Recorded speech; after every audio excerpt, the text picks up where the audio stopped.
universal benevolence. The universal benevolence. Now when you do the universal benevolence, what we are talking about is, we have to first understand that at the beginning we are self-centered because we are being influenced by the chitta. The chitta is mainly going after sensual pleasures,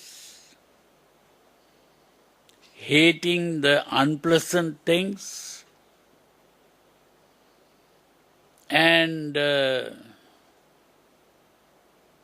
concerned about maintaining the self.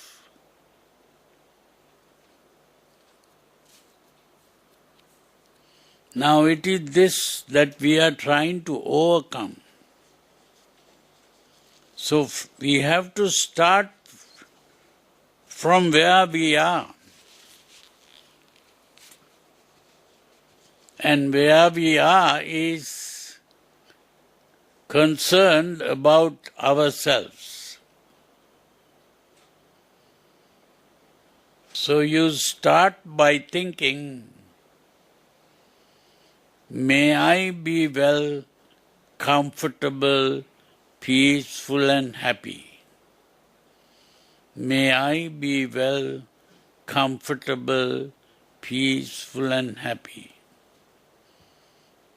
You cultivate that thought, keep repeating that thought, may I be well, comfortable, peaceful and happy. May I be well, comfortable, peaceful and happy. It's not mere words that you have to be saying. There are two kinds of thinking, verbal thinking and visual thinking. So we have to cultivate the visual thinking. That means you have to imagine yourself and imagine that you are making a wish that you become happy, comfortable, peaceful. Imagine you are becoming happy, comfortable, peaceful. As you say, may I be well, comfortable, peaceful and happy. May I be well, comfortable, peaceful and happy. Imagine yourself becoming more and more comfortable, peaceful and happy. Just saying words alone is not enough. You have to form the images. As you say, may I be well, comfortable, peaceful and happy. You should see yourself becoming comfortable, peaceful and happy.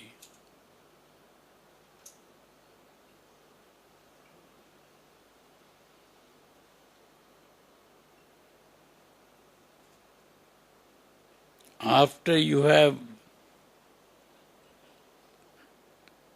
gained a certain amount of what you are saying,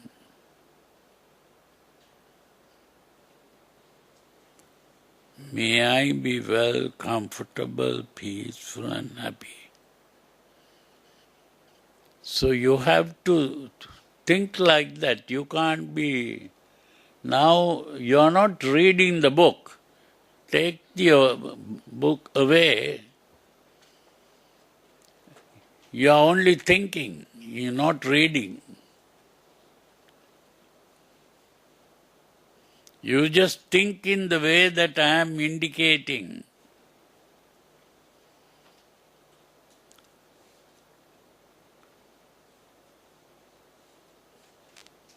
Keep your back straight. Close your eyes and begin to imagine yourself becoming peaceful, happy, comfortable. Imagine yourself becoming what you are saying. May I be well, comfortable, peaceful and happy. May I be well, comfortable, peaceful and happy. May I be well, comfortable, peaceful and happy. Imagine yourself becoming comfortable, peaceful and happy. The words that you are saying must be not just words, but it is happening to you. Imagine yourself becoming peaceful, comfortable, happy. May I be well, comfortable, peaceful and happy. May I be well, comfortable, peaceful and happy. Keep repeating that thought in your mind, not as just words, but real happening. May I be well, comfortable, peaceful and happy. May I be well, comfortable, peaceful and happy. May I be well, comfortable, peaceful and happy. Keep repeating that thought.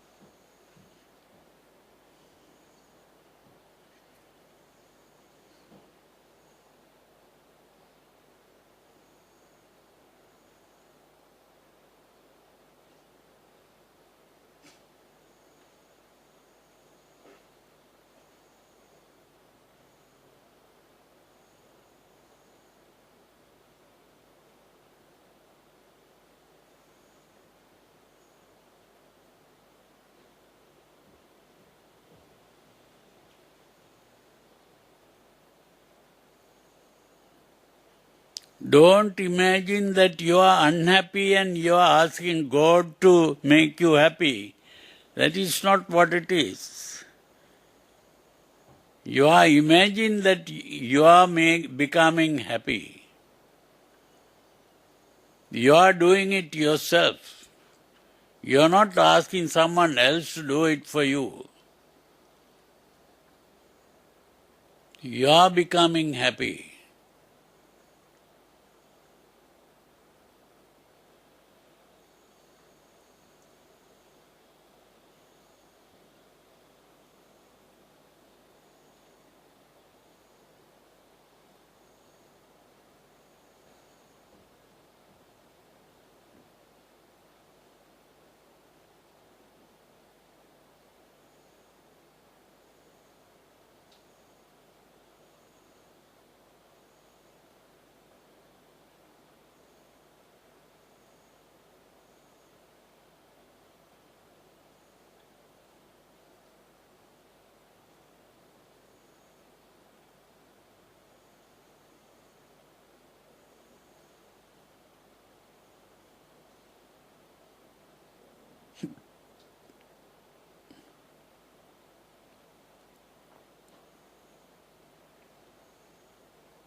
You have the ability to become happy by your own thinking.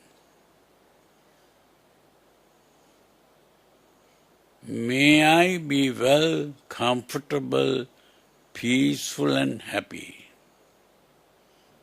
May I be well, comfortable, peaceful and happy.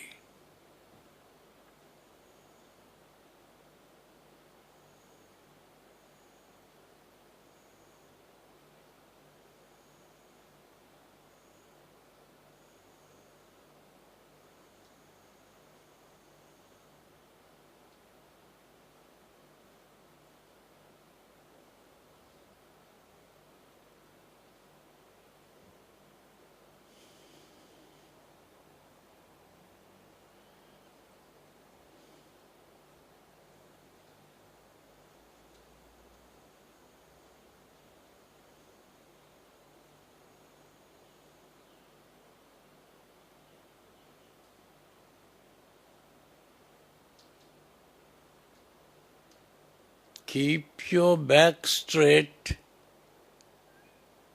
and your head up. May I be well, comfortable, peaceful and happy. Your wish is coming true. May I be well, comfortable, peaceful and happy.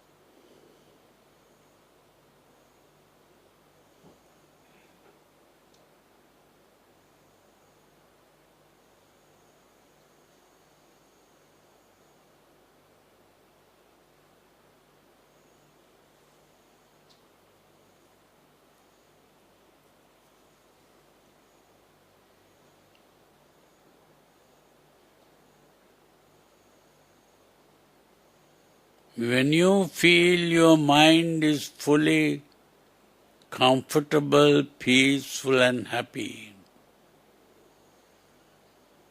you extend this thought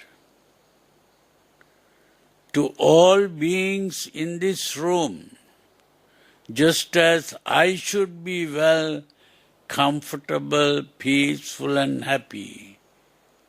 May all beings in this room, whether human or non-human, small or large, visible or invisible, known or unknown, may all beings in this room be well, comfortable, peaceful and happy.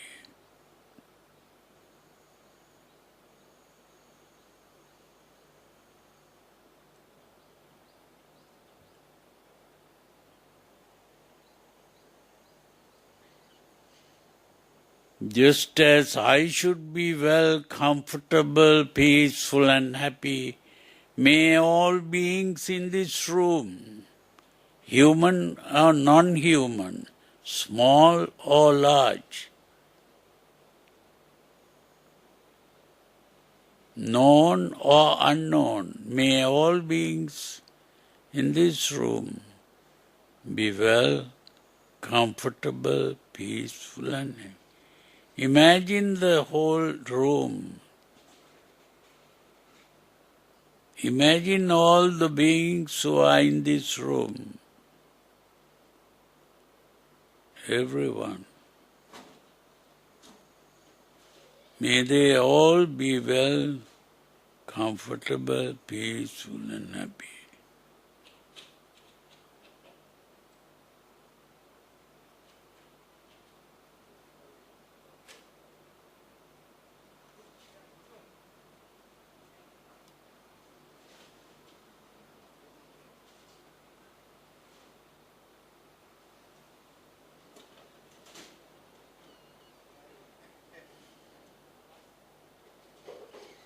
Now we go beyond this room to this whole building. May all beings in this whole building, the entire building, may all beings in this building, whether human or non-human, small or large, far or near, visible or invisible, known or unknown, may all beings in this building be well, comfortable, peaceful and happy.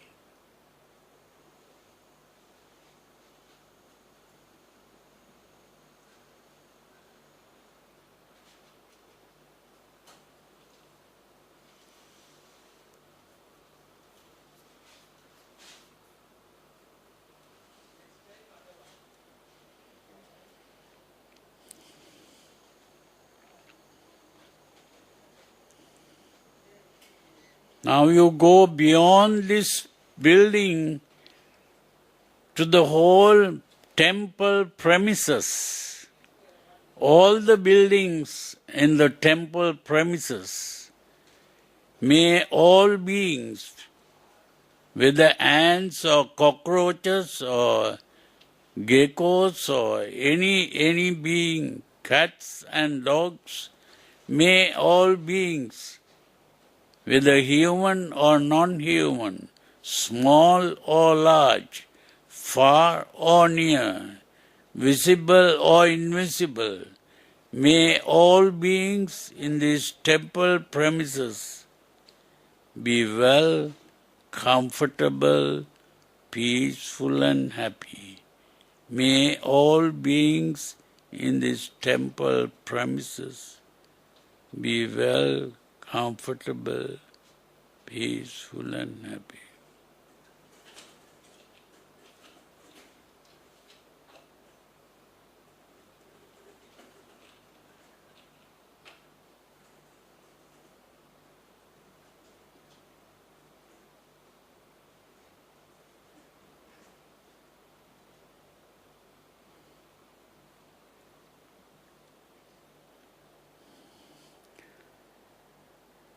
May all beings in these temple premises, imagine the temple premises and imagine that your thoughts are flying like a cloud covering the entire premises. Your thoughts are going like a cloud covering the whole area. May all beings in this temple premises be well, comfortable, peaceful and happy.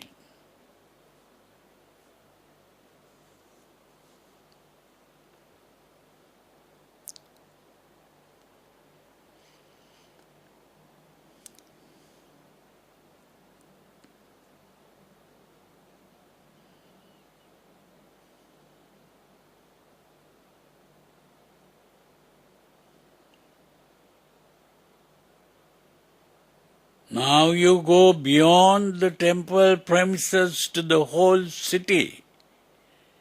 May all beings in this whole city, Kuala Lumpur, may all beings in this city be well, comfortable, peaceful and happy. All animals, all insects, all spiders, everything, may all beings in this whole city be well, comfortable, peaceful and happy.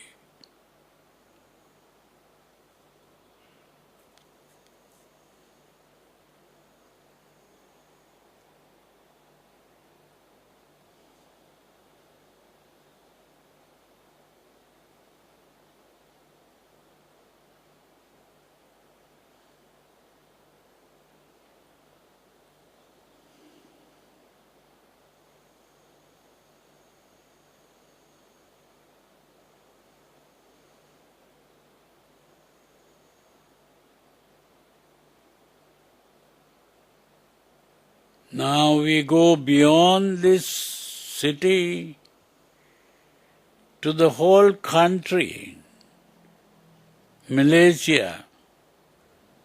May all beings in this whole country, whether human or non-human, small or large, far or near, visible or invisible, known or unknown, may all beings in this entire country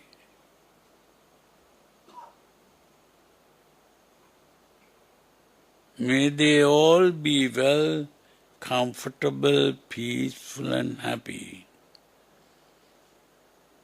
May all beings in this country be well, comfortable, peaceful and happy.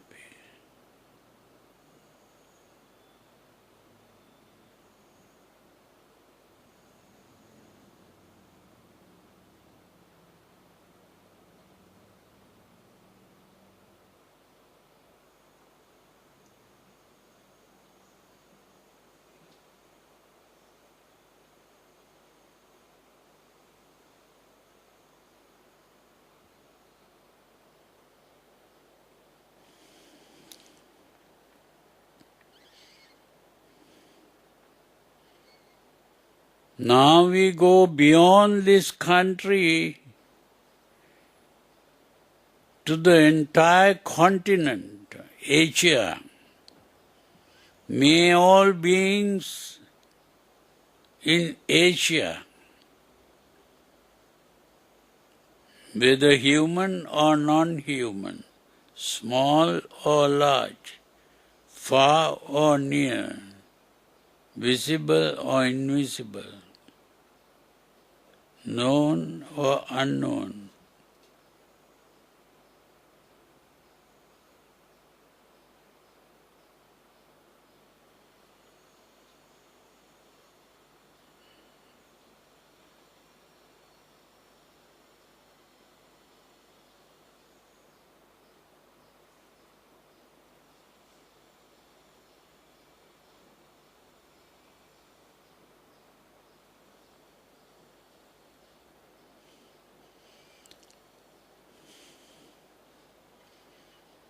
imagine the whole continent as if you are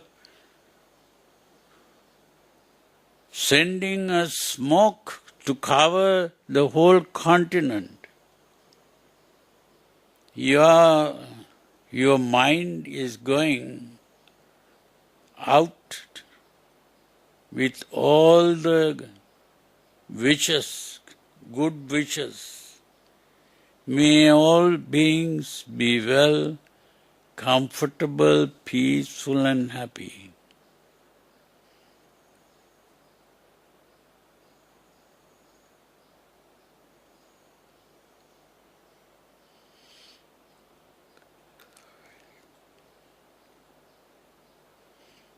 Now you go beyond the continent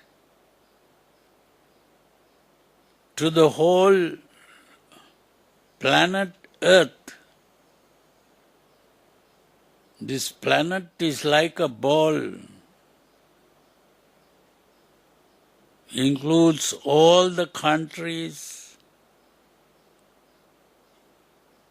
the whole planet,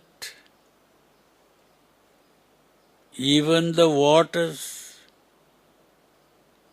beings living under the water.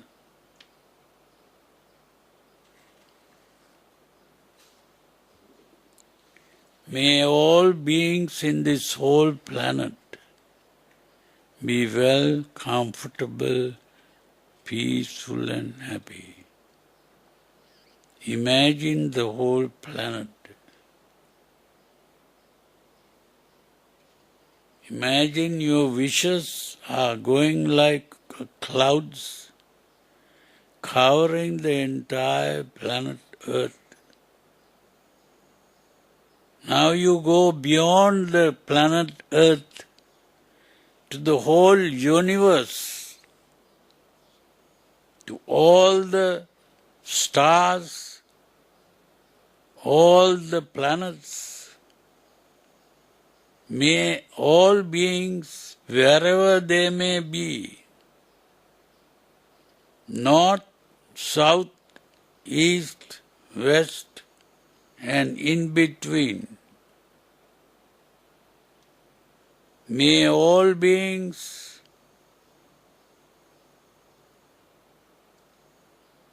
whether living or non-living, all beings without exception,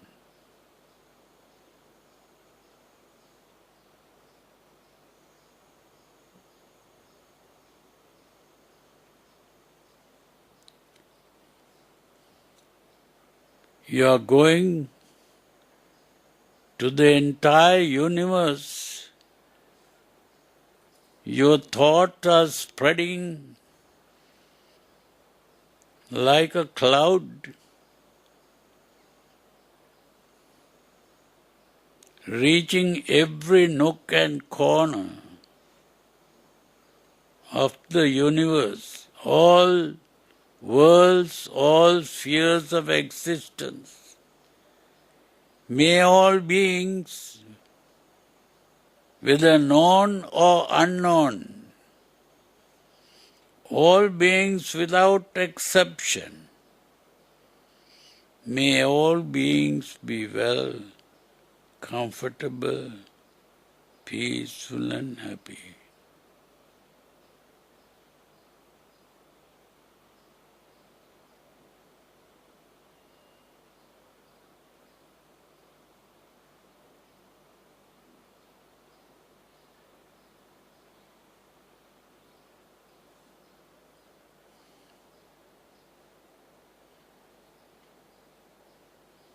May all beings in this universe, without exception,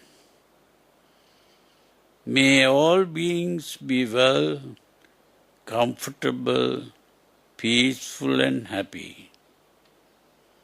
May all beings in this universe, human or non-human, small or large, far or near, visible or invisible, may they all be well, comfortable, peaceful and happy. Keep repeating the thought. Imagine the entire universe in all directions in space, north, south, east, west, up, down, all spheres of existence.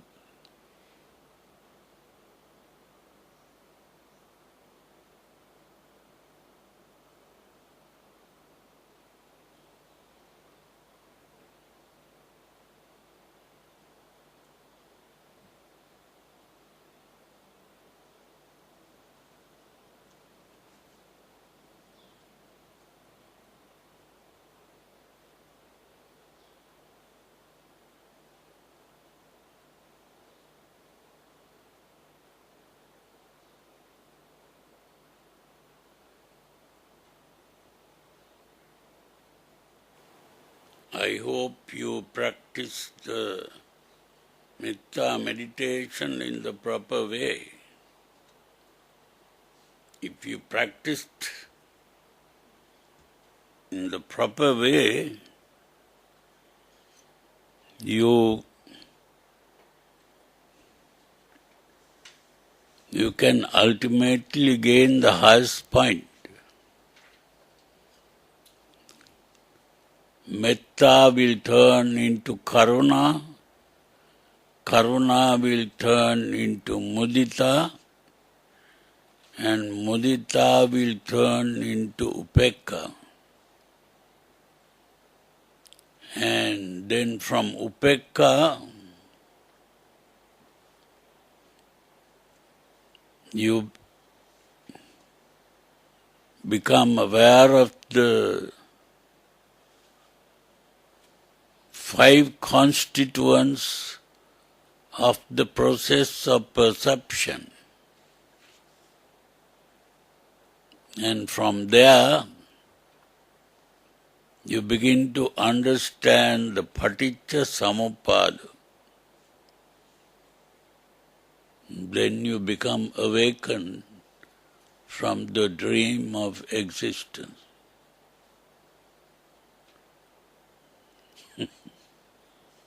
So that is very good. So the important thing is to practice in the right way.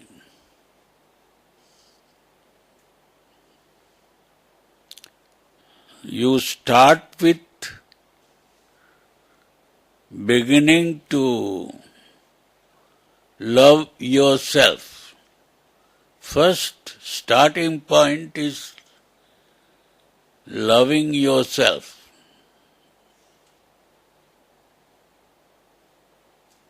So that is how you start thinking, may I be well, comfortable, peaceful and happy. Just as maybe your mother, while carrying you in her arms, may be thinking, may my son or daughter be well, comfortable, peaceful and happy, like that. You yourself begin to think about yourself. May I be well, comfortable, peaceful and happy. So with that feeling well developed, then you extend that feeling to include all beings in the room. Just as I should be well, comfortable, peaceful and happy, may all beings in this room be well, comfortable, peaceful and happy. Now you extend that same feeling outwards to include all beings in the room. Now some people talk about thinking of the family or the father and mother, or maybe your brothers and sisters and people in the family. That is not good meditation, because that is desire and attachment, which is the opposite of metta.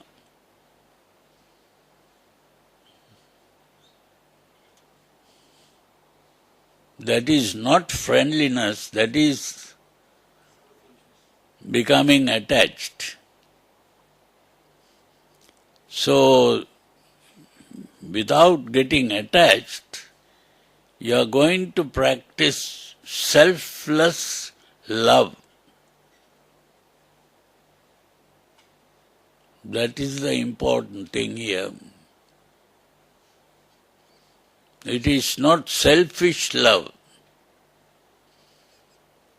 It has to be selfless love.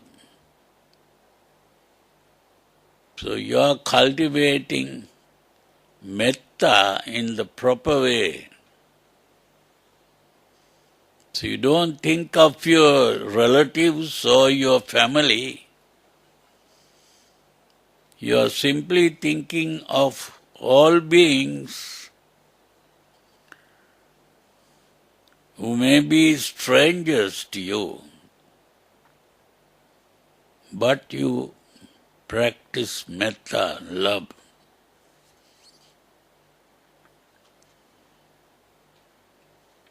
So, you extend it to all beings in the room, and from there, all beings in the whole city. Then from the city you go to the whole country, and from the country you go to the whole of Asia. Then from Asia you go to the whole earth, the planet Earth. And from the planet Earth you go beyond to the universe, to all the planets in the universe, and also all the worlds wherever they may be, known or unknown, seen or unseen. You include all beings without exception. May all beings be well, comfortable, peaceful and happy. You should develop that properly. And when you do that, that is metta, universal friendliness, universal goodwill, universal benevolence.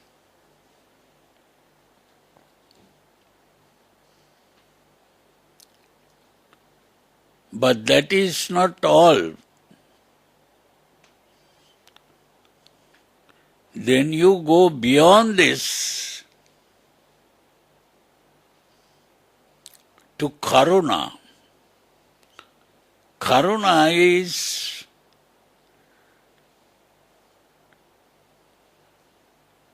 to think of all beings that all beings are as important as yourself. Although you think may all beings be happy, you may think that your happiness is more important than other people's happiness. But here, you have to develop this interest in the welfare of all beings without making a distinction between yourself and others. Others are as important as yourself. That is how deeply you are interested in the welfare of all beings. It is like the mother thinking of her own children. May my children be happy and comfortable.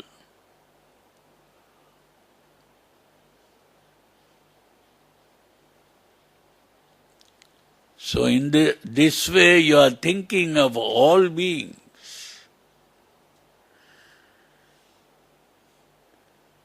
When you begin to think of all beings in this way, your self disappears in the interest of all beings. Just as a river that falls into the ocean and loses its identity. The river disappears. It's all the water of the ocean. So in the same way, you disappear in the interest in all beings. That is the fulfillment of karuna. When karuna comes up, your self disappears.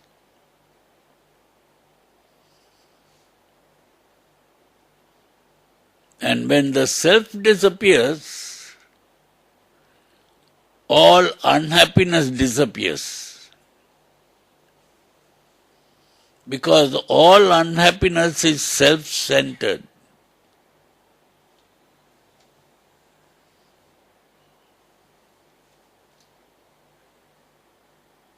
So when all unhappiness disappears, you are happy. And that happiness is not an emotional excitement.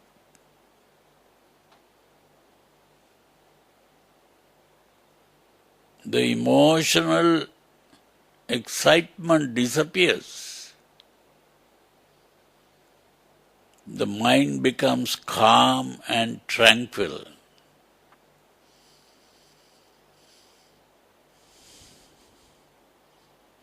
So it is the happiness of tranquility of mind.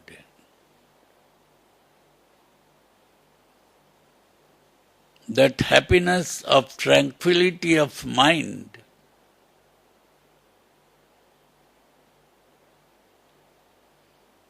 is centered within.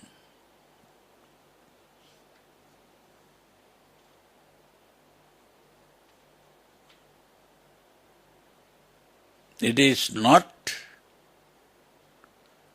a reaction to what is going on outside.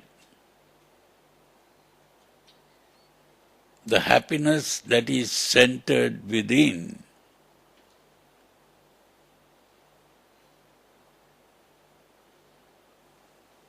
is not disturbed or agitated by the changing circumstances of life.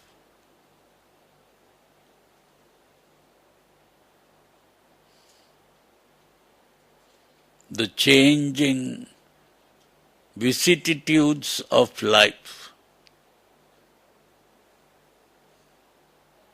Gain and loss, fame and ill fame, praise and blame,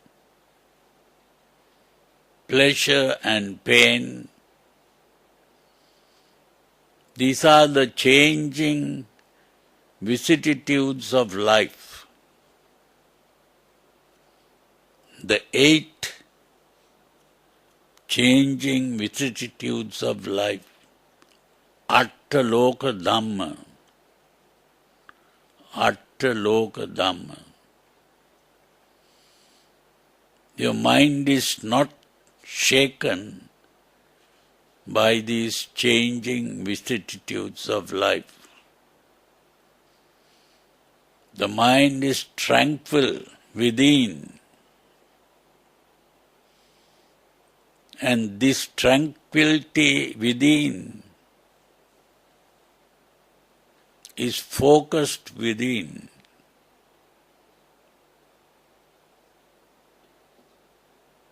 This is really, you have entered the 4th jhana. The metta meditation properly developed is the 1st jhana. Karuna properly developed is the 2nd jhana. Mudita properly developed is the 3rd jhana. Upekka properly developed is the 4th jhana. So when you enter the 4th jhana, there is another thing happening. Upekha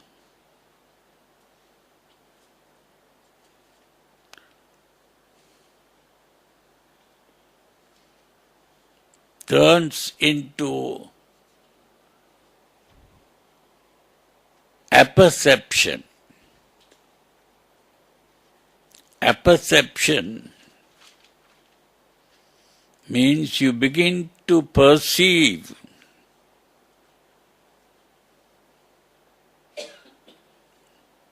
not the object but the subject, which is the process of perception. You become aware of the process of perception.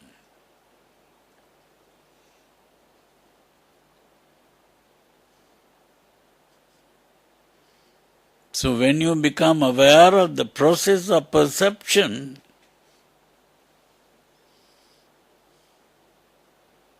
you are able to see it in its parts.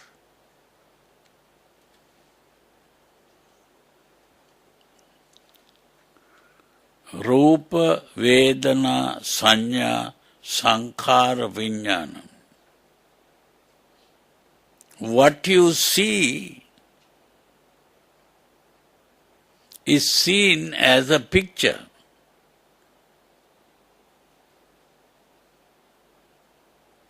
Which is the Rupa. When you are looking at an object, you see the object as a picture.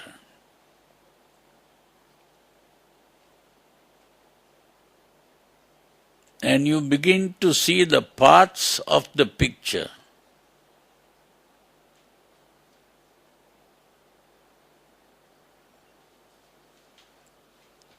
In the form of Sanya and Vedana.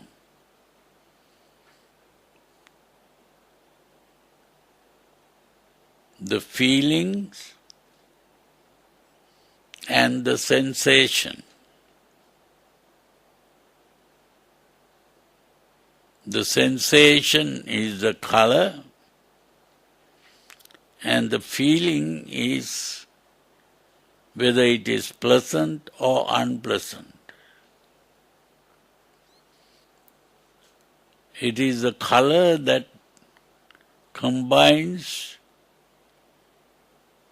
to form the image.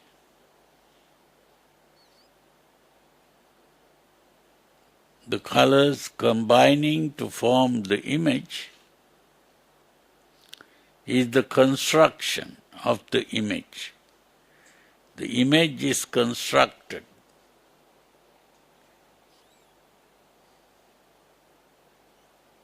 And when the image is constructed, it is identified.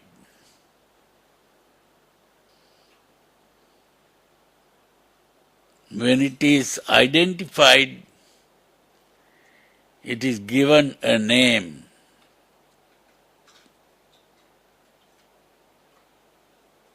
So what is produced is the mental image and the name,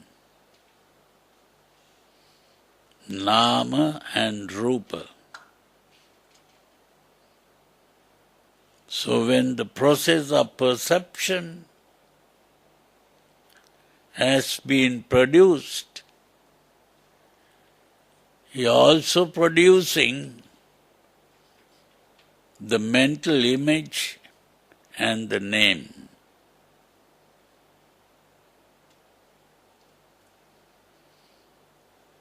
So when you have seen the object,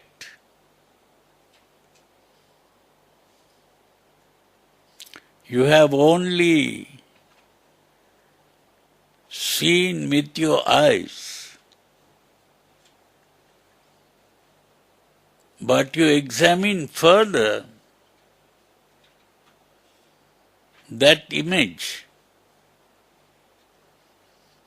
by using your ears, your hand, your nose, your tongue. When you use all these senses, you begin to see the object not only as an image, but as a solid or liquid object.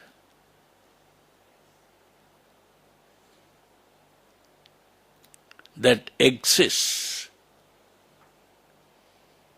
The object that exists. The production of the object that exists is what is called phassa. Phassa is not just contact. Phassa is production of the object. That is cognition. You have recognized an object.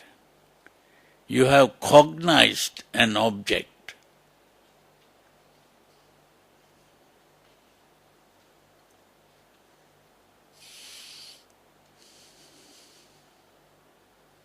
So when you have cognized the object,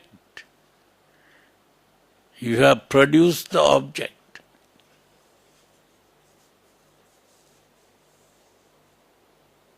And you have produced an object that exists in the form of a solid or liquid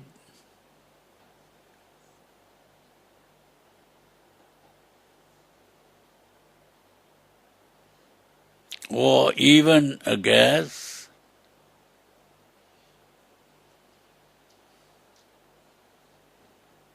and you can also see it as a flame, or you can become aware of something as wind.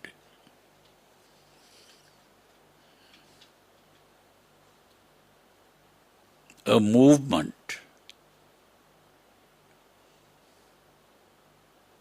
So whatever way you perceive the object or cognize the object,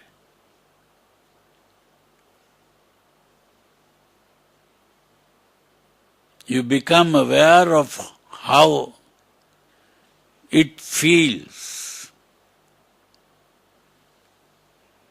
And when you become aware of how it feels,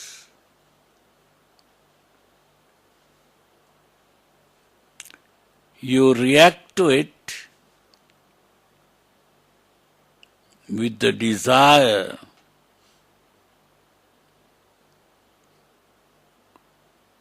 or aversion.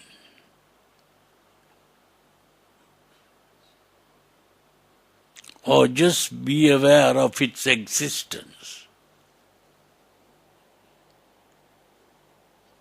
That reaction to the object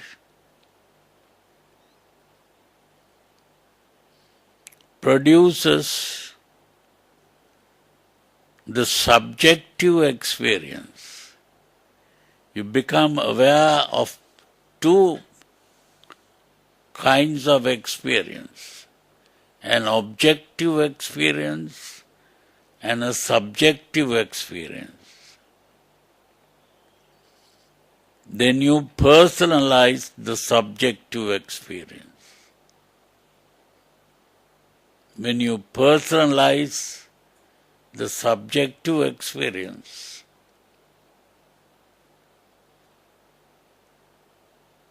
you have created a self. What is personalized becomes yourself.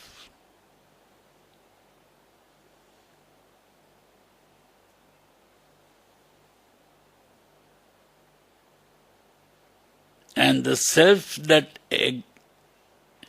you have personalized and created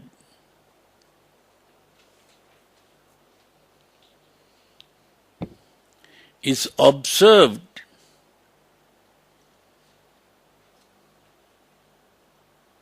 as an object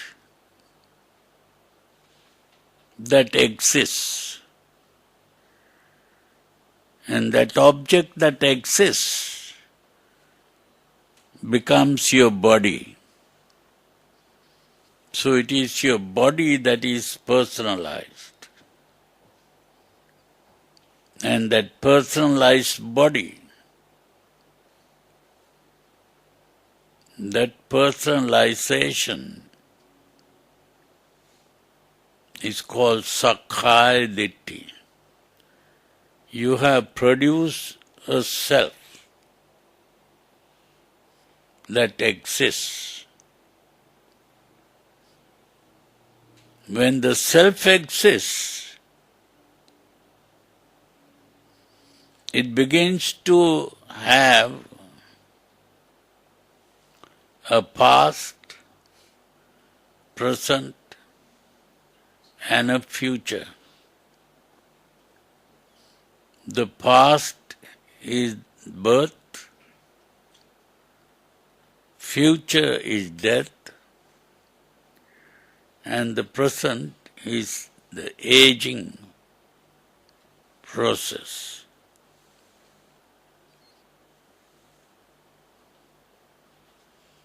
So that means the self that you have created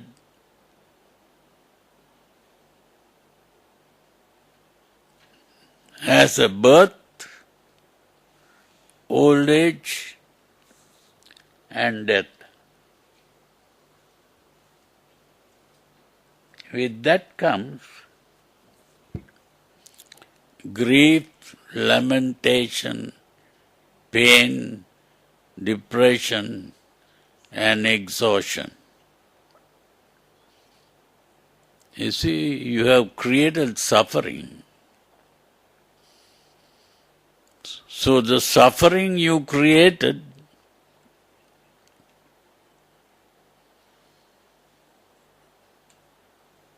is a product of your process of perception and conception.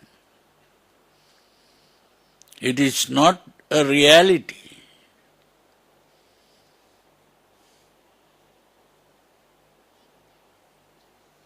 If it is not a reality, it is only an appearance. It appears to be real, but it is not real.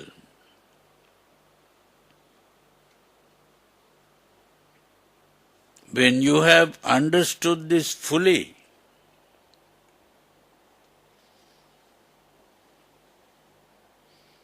you awake from the dream of existence.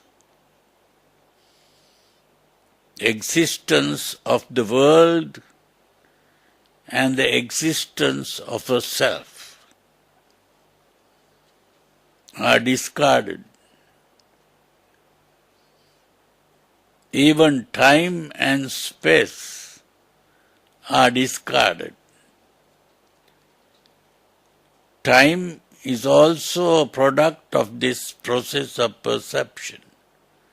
Space is a product of this process of perception.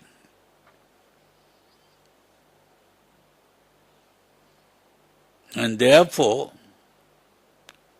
there is no past, there is no present, there is no future. If there is no past, present, and future, there is no existence. This existence is a delusion. You become aware of the delusion.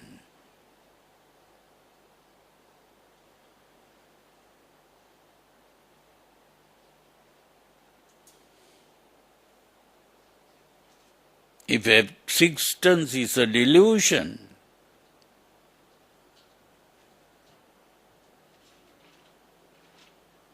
what exists is also a delusion.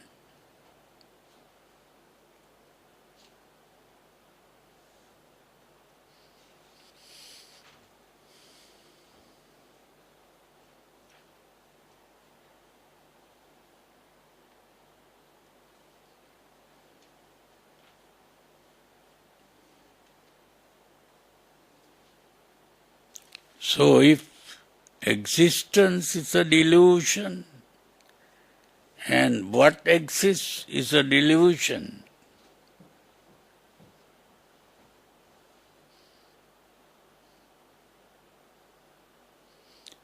death is also a delusion. If death is a delusion, the idea of rebirth is also a delusion.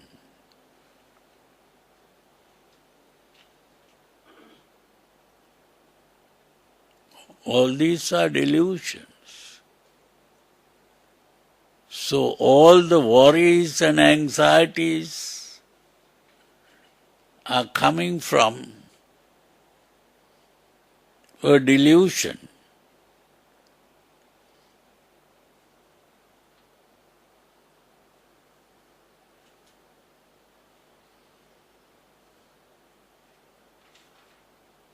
So when you become aware of this delusion,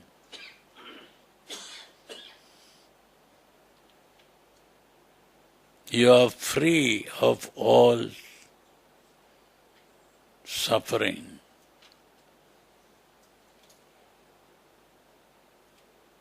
That freedom is what is called nirvana. It's the liberation from all delusions.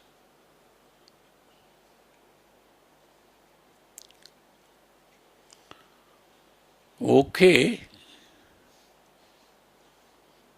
I hope you understood.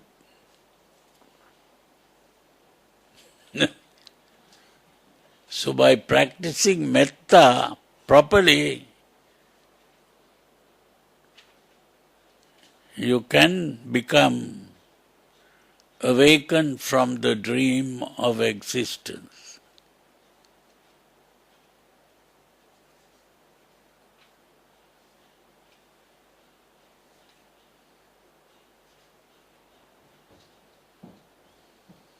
This is what that Venerable Dharmaransi is teaching now, and that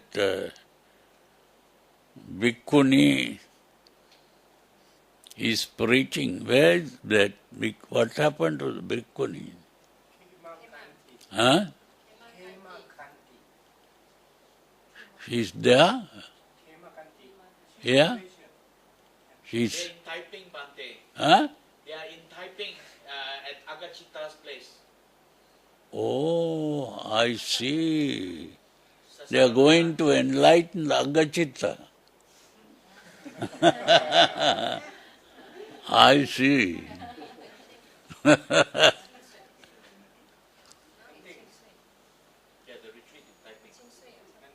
Oh, now? Now it's in swing. Ah, good.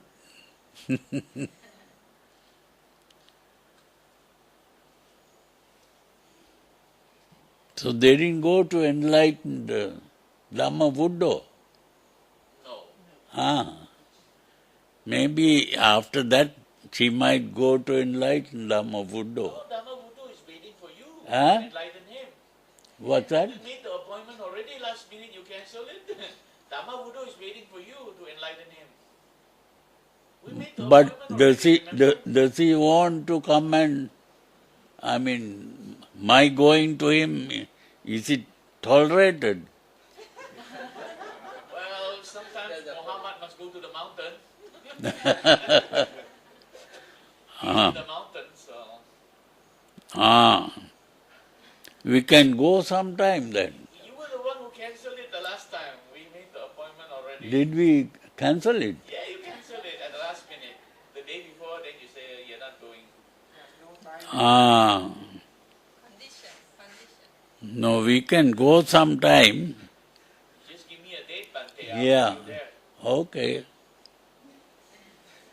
But I don't know whether he will like it. Bhante, as long as you don't give Dhamma talk there, I think he's okay. Yeah. Then I can go and see him. Yeah, just as friends.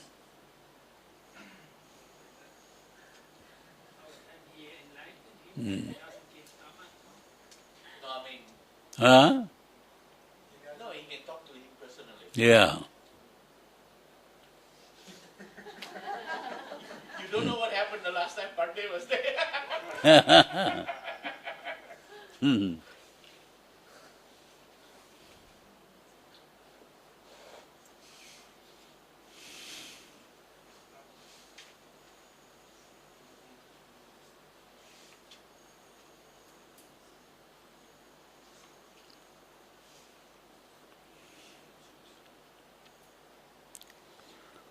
Okay, you have any, yeah?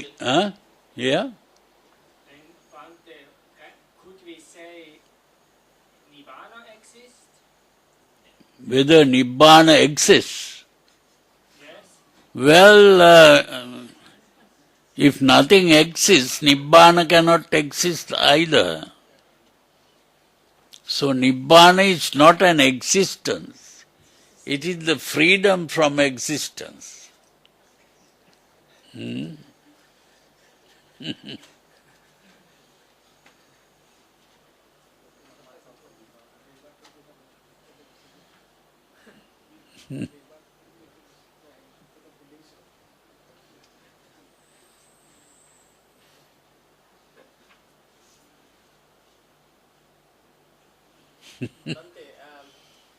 most people What? in rebirth.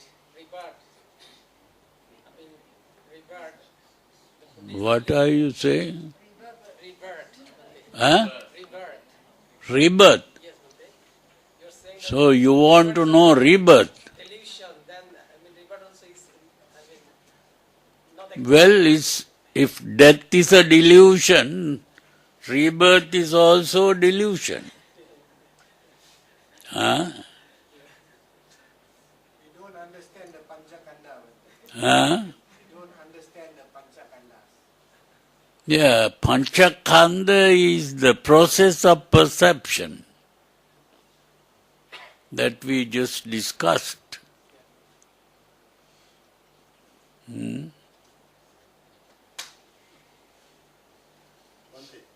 Huh? what will be your suggestion to learn Pali in a good way today? Well, it's just a matter of going through a course in Pali. The problem here is not the knowledge of Pali. That's not the problem. The problem is understanding what the Buddha says.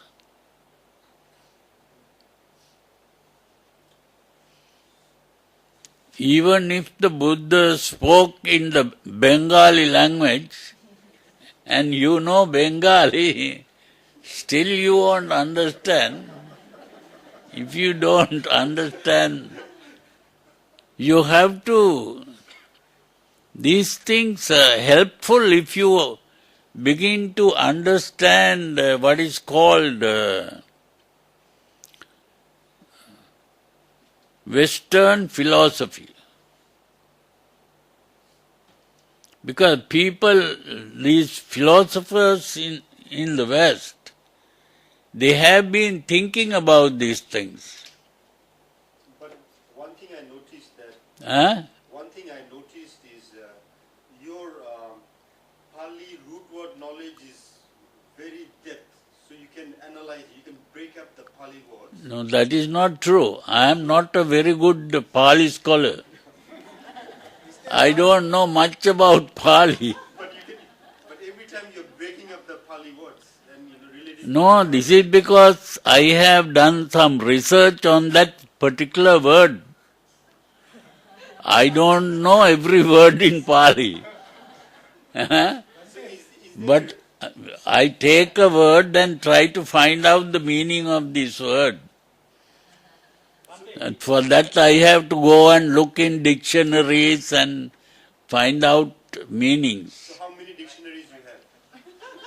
Oh, dictionaries, I have some English dictionaries and I also have some Pali dictionaries. So are they enough or Huh? are they enough to give you the information you need, or sometimes you have to think or analyze a lot? Oh, I have to think. Just knowing the dictionary is not enough. Because the dictionary doesn't always give the meaning properly. So there is a lot of confusion that Huh? even with the dictionary and Pali knowledge, not enough. You have to make. That's right. You have to be doing the thinking in the proper way.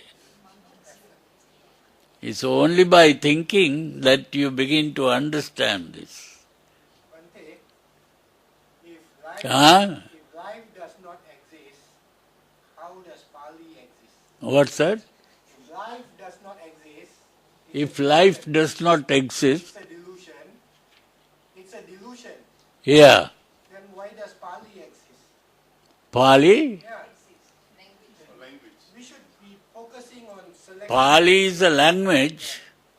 Not in existence. Huh? We should be focusing on experiential thinking, because most of the questions are going towards existential thinking. Rather than Yeah, the important thing is not to be worried about the language, but to understand the experience. Yeah, that's the important thing. But language is the starting point. Though. Huh? But language is the starting point. You have to start somewhere, right?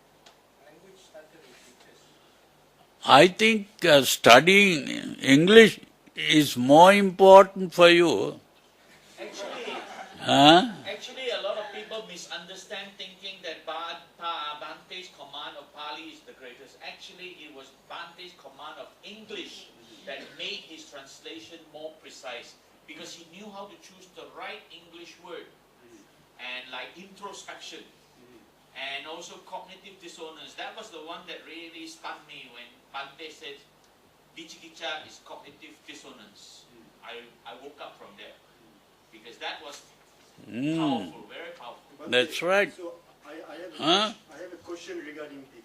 Recently in Bangladesh, people put a lot of money and effort to translate the Tripitaka from Pali to Bengali. Yeah. And it appears to me that a lot of the Pali words do not have a direct translation in Bengali. It just doesn't exist. In the vocabulary, in the Bengali vocabulary, some of the Pali words do not exist. So, do you think... It's not the Pali word. The important thing is the idea, the concept that is given by the Buddha. So that means the translators have to be very smart to understand what the Buddha means. Yeah, that's right. And if they do, so looks like for future generation, English is probably the best vehicle to understand. Because the English people have been thinking about these things and they have words. Yeah, that's right. So other languages are way sort of weaker or behind than English. Yeah. Using this higher level of thoughts and Yeah. Now that the English words, paradigm shift, That is a very important word, paradigm. And the word shift.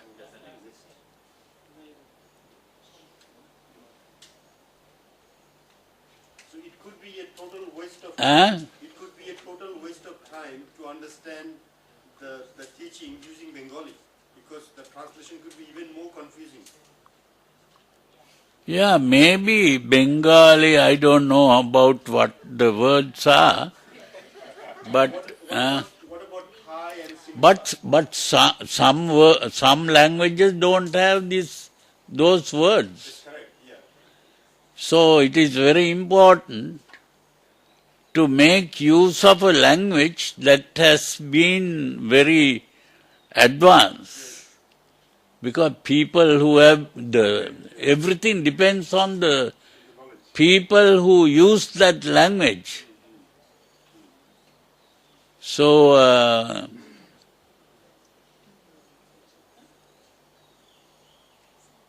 now when the Buddha uses the word Nirodha Samapatti, and there is that other word, Anidassana Vijnana. Now that word, you don't have words in Bengali to use that. And even the Sinhalese, there is no word like that. Anidassana Vijnana. So I was trying to find out a good word in English. So when I looked in the dictionary, there was a word that I thought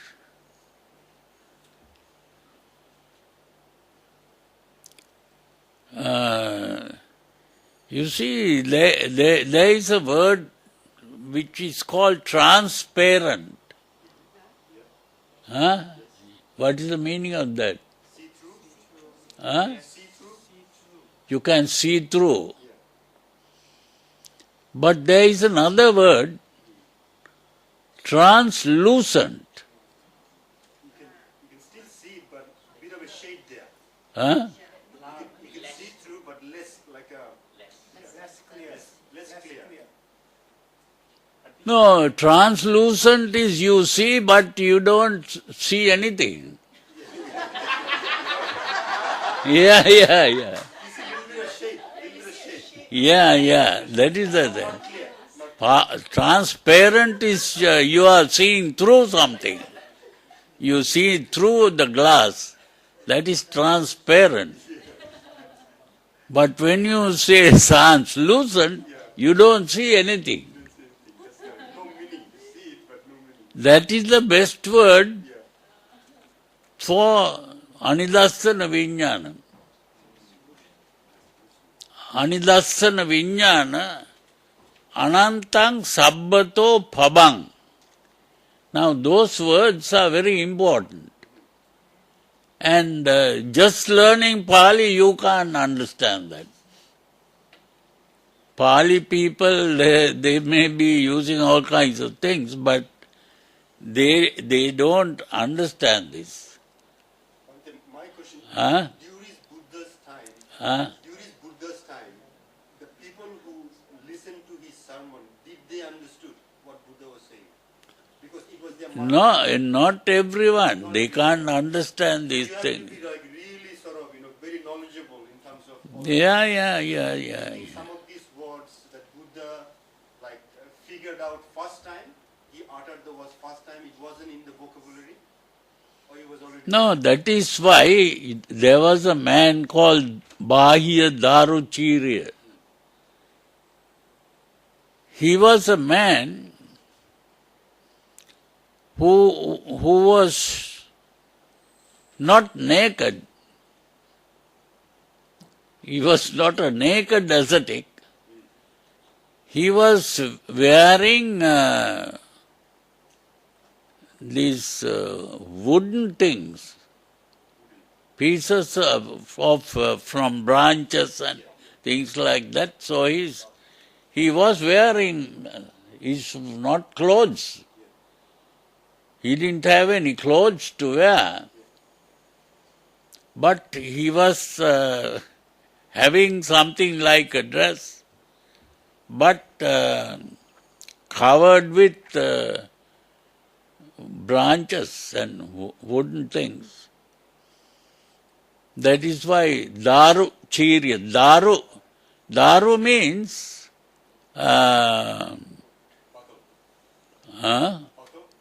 what? Huh?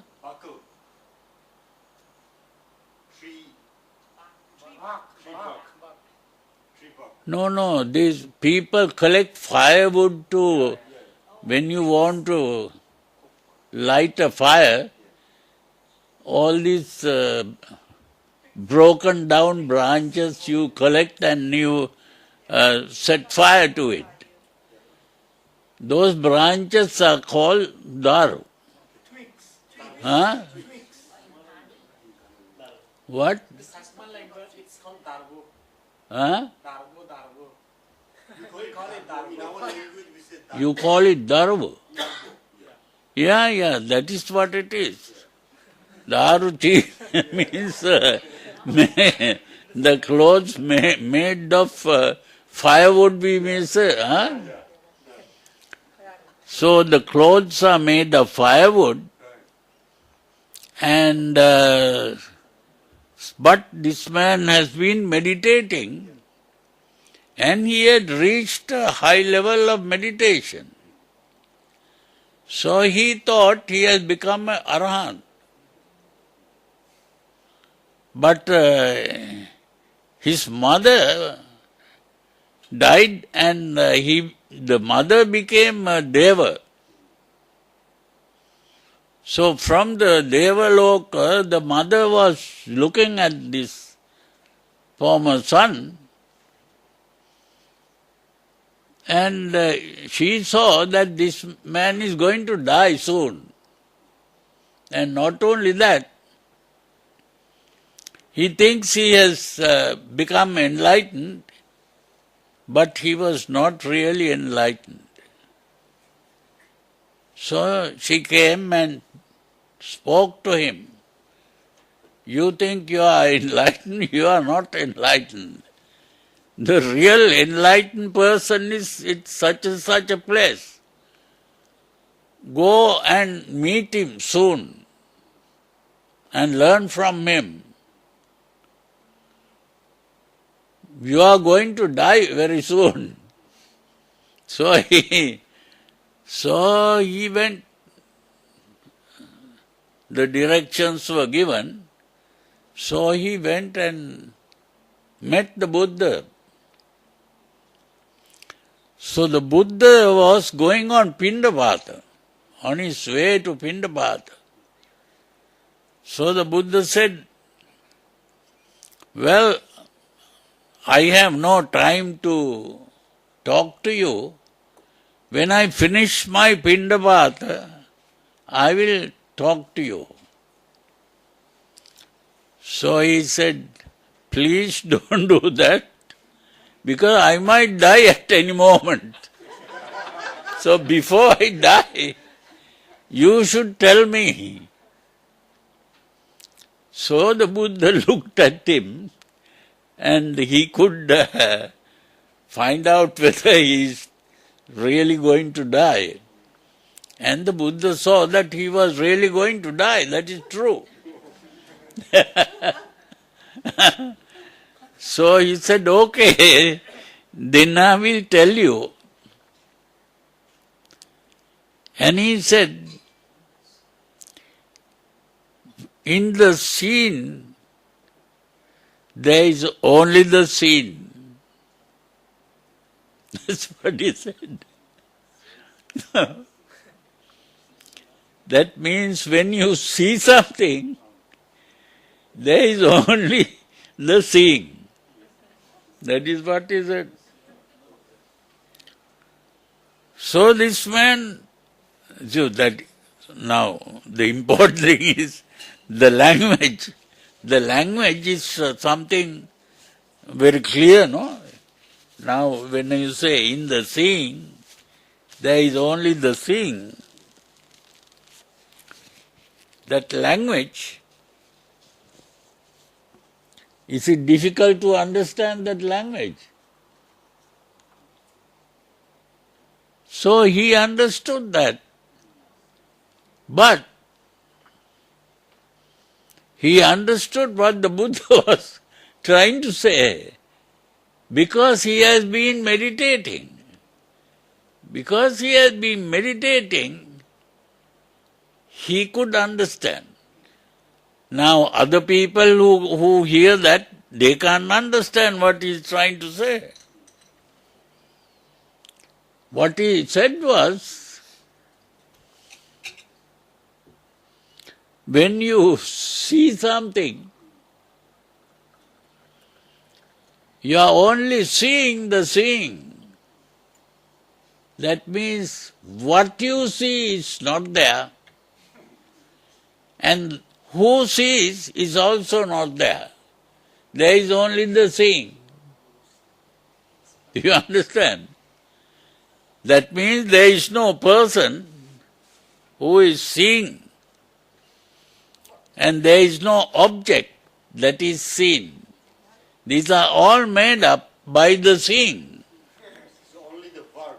Huh? Only the verb. No subject, no object. No subject, no object.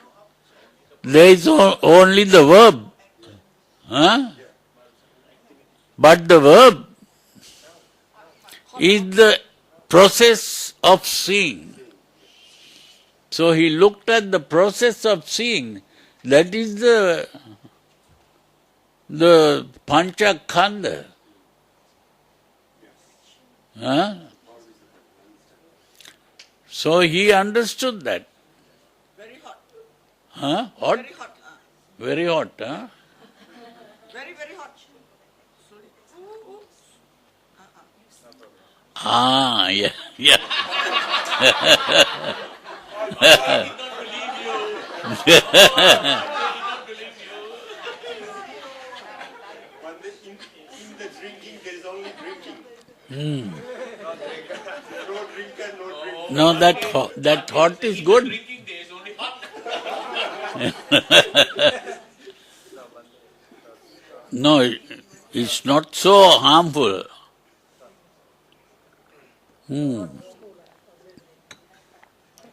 Good to have it taught like that.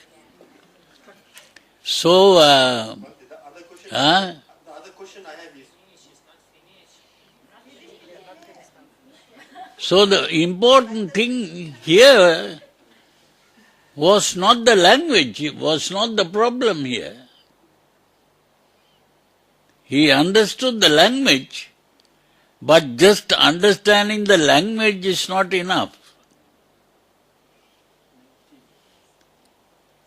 So it is the thinking part that was important here. when did you realize most of the translations are not correct? Which year? In the 60s or in the 70s? I cannot talk about the date, but the only thing I can say is that it's a gradual process. It's not a sudden thing. It's not a sudden thing. It's a gradual thing. So at the beginning I just accept whatever is being said. Then I begin to think about these things. Only when I begin to think about it, so gradually the idea comes up. Huh? So the whole translation process, is it a matter of 10 years, 20 years, 30 years? Oh, I don't think it is 10 years, 20 years. It must be maybe at least about 40 years. Huh?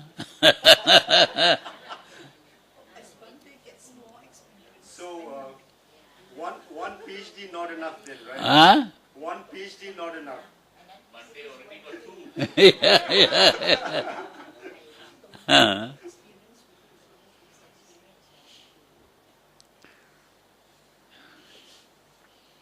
No, you have to be.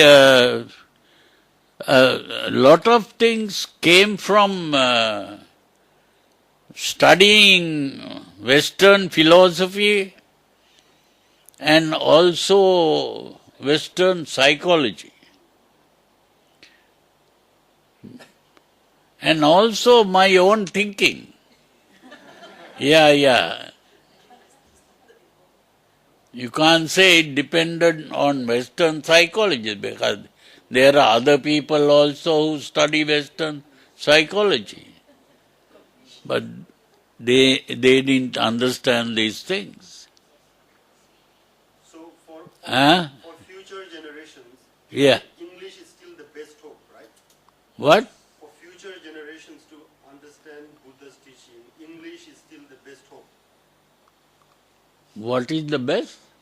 For future generations to understand Buddha's teaching, Yeah. English language is still the best hope. Yeah, I think so. English language is very important. But language alone is not enough.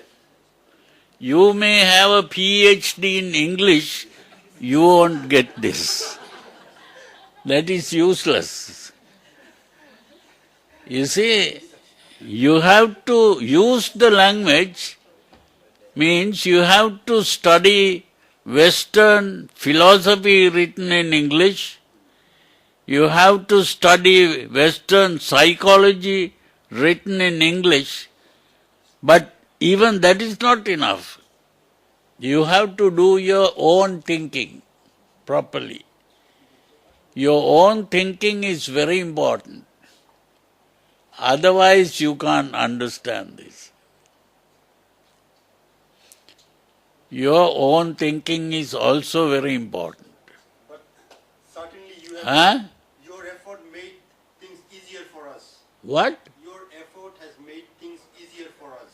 Yeah, because if you at least think on the lines that I indicate, that will help. Bhante, it would be better if you write. What's that?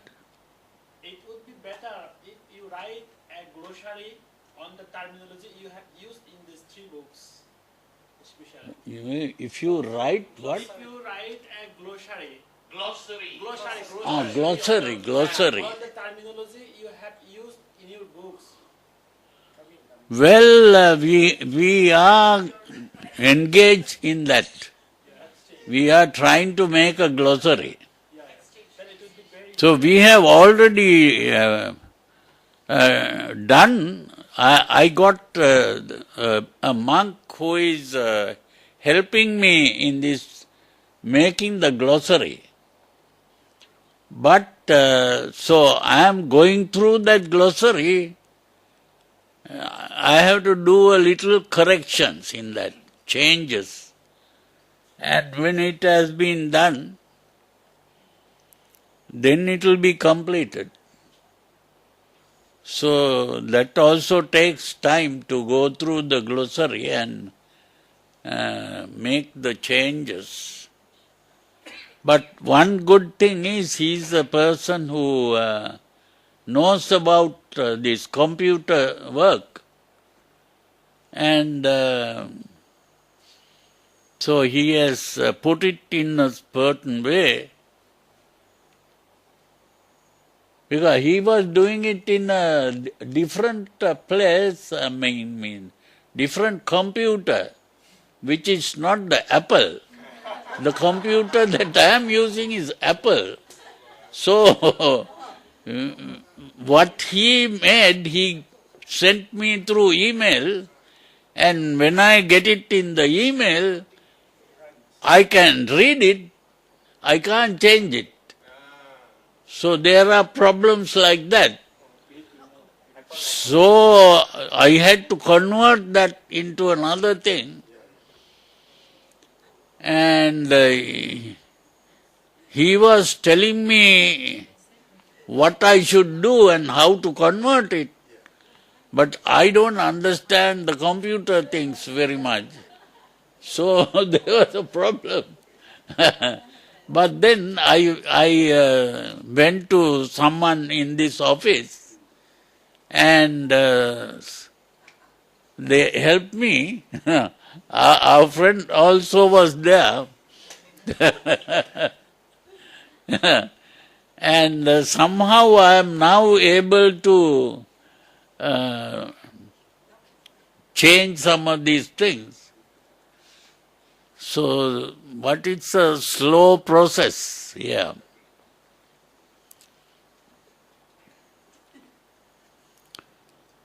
So these are the difficulties, huh?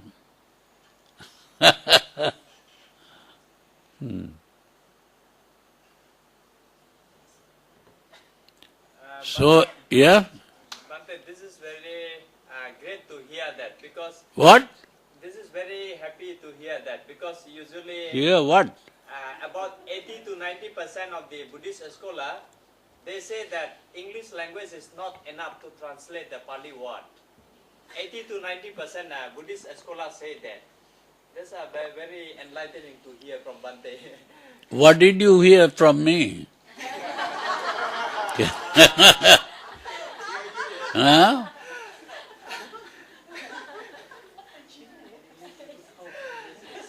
80 to 90% Buddhist scholars say that Yeah? English is not enough to translate from Pali. You mean the English language is not advanced enough to... Yeah, Huh? not advanced enough to convey the Pali words. They say that. That is not what it is. Yeah. That's why. English language is very rich language. And so it is the English language that is very important. And but those people who speak like that, they don't know English. Yes, this is a problem. The English that they know is not enough. Yeah. Simple example, Huh? words like cognitive dissonance. Yeah.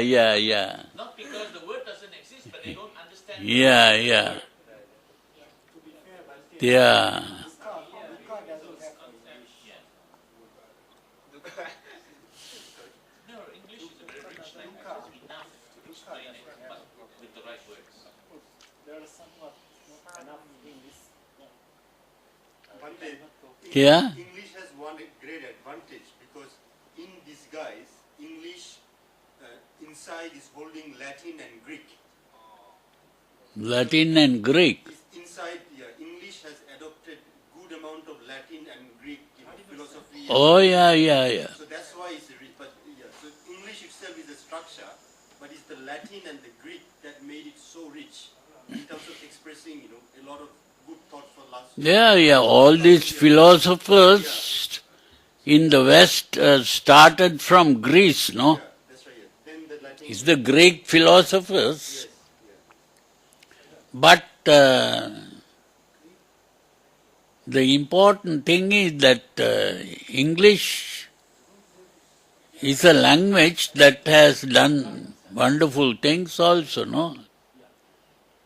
So basically, And it is, we can't say it is even the English language. that is correct. Now even a word like cognitive dissonance was created by one individual. That word. He was a psychologist and he had an idea that he wanted to express. So he created that. That even in the word like paradigm shift, these are new words that they have created. So, it is only when you study psychology that you come across those words. Just by reading books, novels or anything like that, you don't come across those words. You have to study psychology, philosophy, then only you come across those words. You may have read a lot of Shakespeare novels and you think I have studied English, that this is not enough. Even Sigmund Freud made use of various words. That's it. He created words. And some people have created words in German words. And so if you know German language, then you begin to understand. Some of these philosophers were Germans. And when they try to translate it into English, they find difficulty in translating. Ultimately, it is the people who coin the words. When a person has an idea, they try to express it in the form of words. And they create a word. Language evolves. Huh? Language evolves. Language evolves. Yeah, language is something that evolves every day. But Pali, Huh? is quite Pali is a dead language. Yeah. very well But the thing is, the Buddha used words. He created words, no? That's how we have the Pali words in English, because the Buddha created words. Okay. Bhante, Huh? I found that I have read in different books or different papers, it is controversial whether the Buddha used really Pali words in preaching. There are some researchers claim that Buddha did not really preach in Pali language. Yeah, that's It's true. later some. Magadi. Not in Pali, but Buddha never taught in Pali. Magadi. That is not true. The Buddha had to speak a language, and that language was used to express his ideas. And that language was Pali. There is no language called Pali. Do you know that? Yes. It's Prakrit. Huh? It's Prakrit. Prakrit. What? Prakrit is the language. Prakrit. Prakrit. Yeah. Prakrit and Yeah. No, the important thing is, Pali simply means the language in the book or something like that. That is what it means. That means that language was preserved.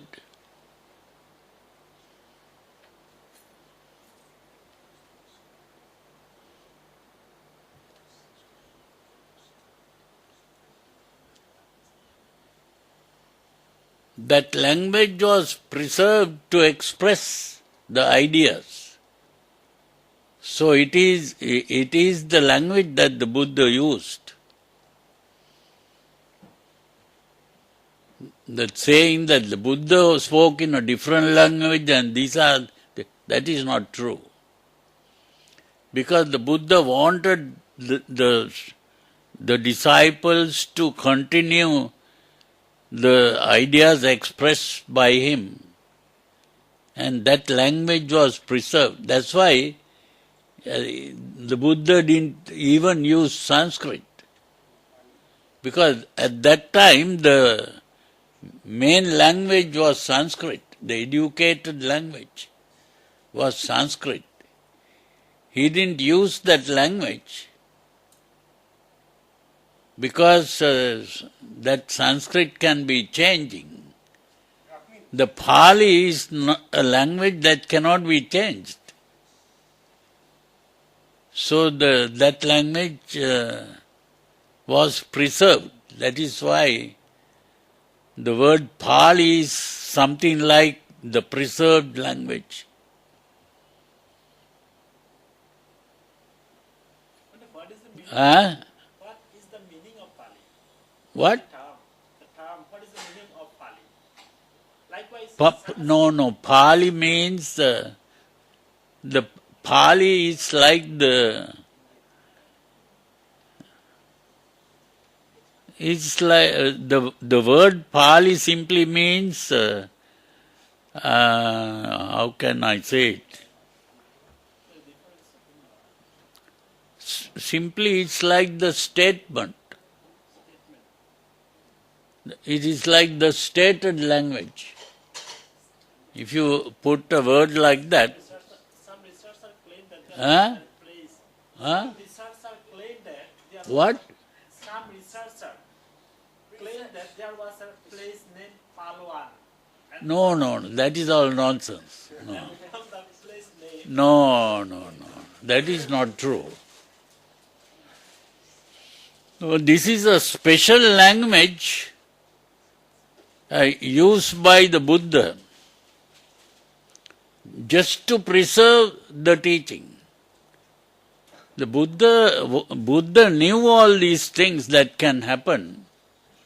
So he wanted to preserve a language that was different from the common languages.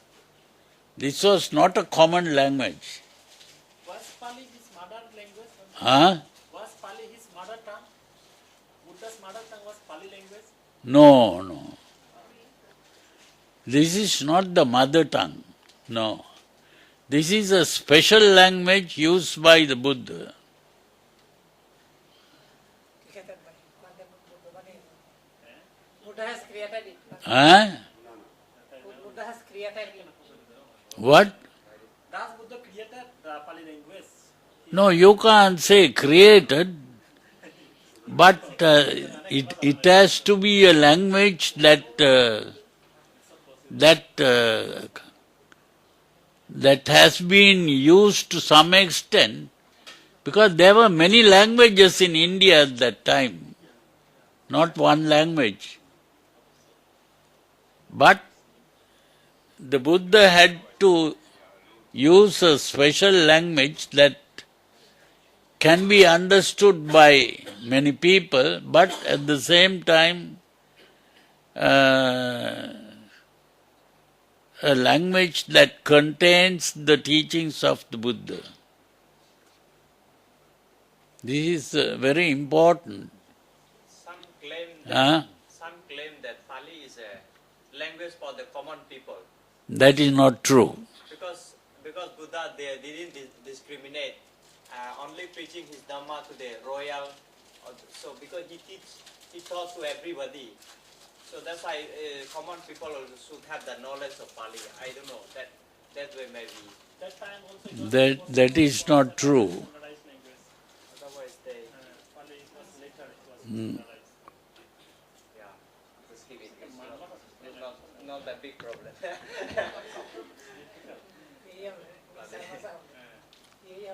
Put some more. I got some more, no more already.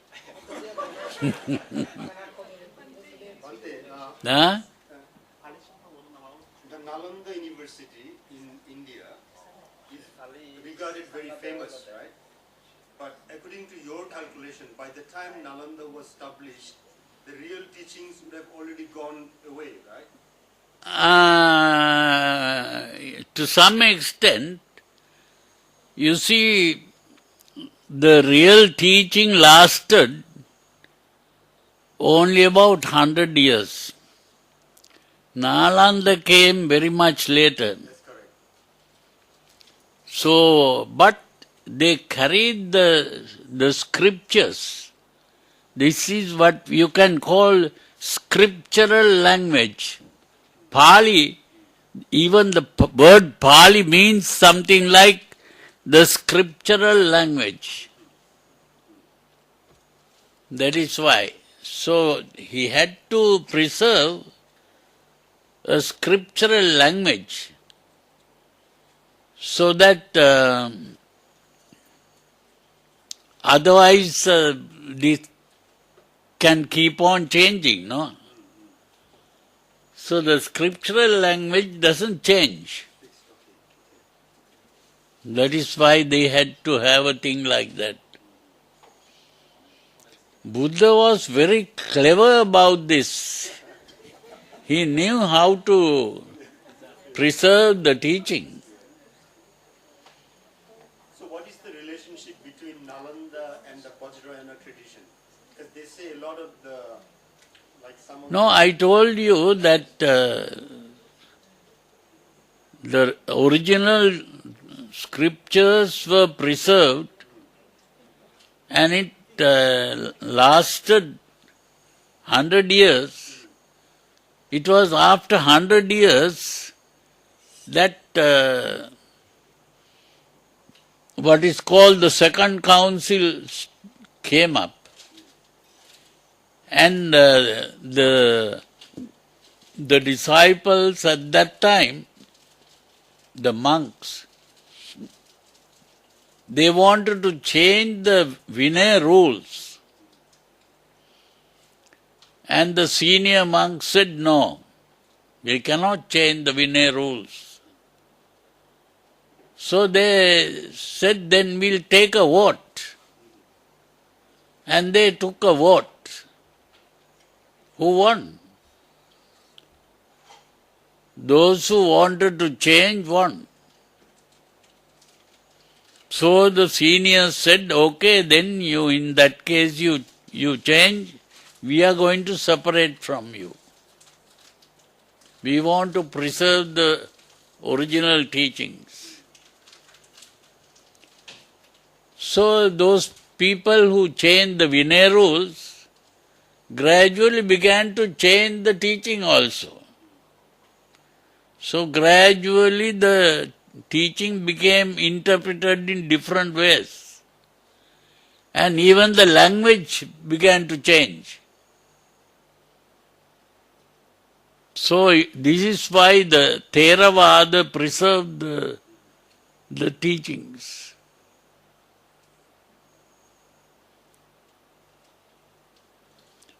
They preserved, but the thing is, even the Theravadins, they didn't understand. They preserved the words, but they didn't understand the words. That is how it happened. So we are fortunate in the sense that the words were preserved.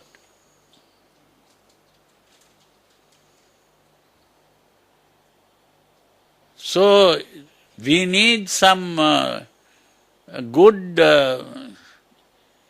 intelligent researchers to go and study the original words which were preserved. Then only you begin to understand what is being said. But you cannot understand by just reading it. You have to have a certain level of knowledge to understand what the Buddha is saying. If your knowledge is not advanced, just by reading the book you can't understand. This is the problem.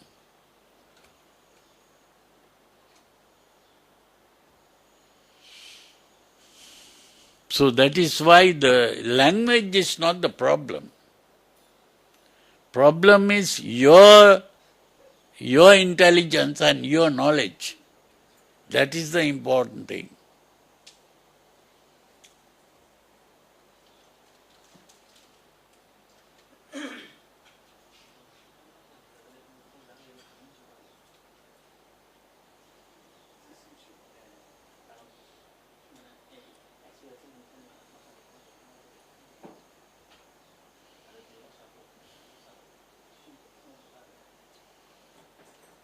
Now, if you have not studied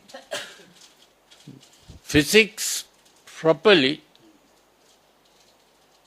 and mathematics properly, do you think you will be able to understand Einstein's theory of relativity? It's like that. You see, it is like that.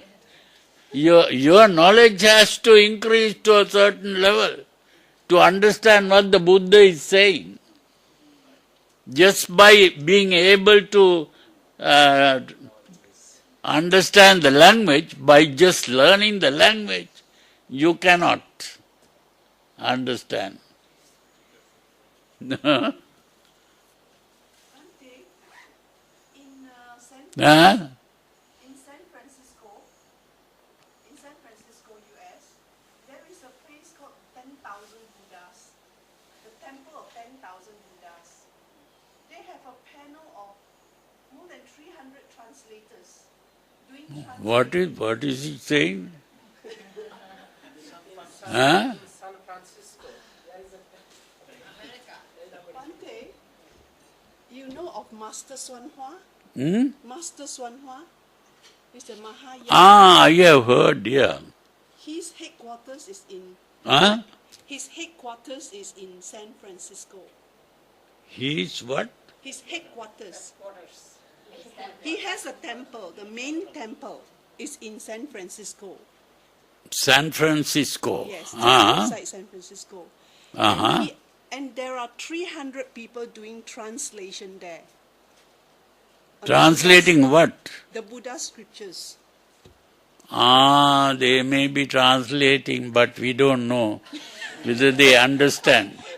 I was amazed when I was there and I watched them do translation. And I Oh, wonder how there are easy- many people who translate. How difficult it is to understand, but then they are doing translation. Yeah, And yeah, very yeah. young people, very, very young. So No, what you people just can said- translate. That is how people are being misled.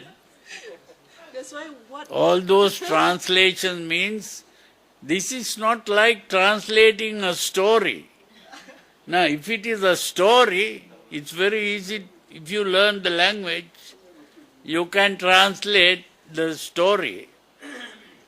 But this high philosophy, you cannot translate like that simply because you learn the language. You have to first understand what is being said before you can translate. Just learning the Pali language is not enough.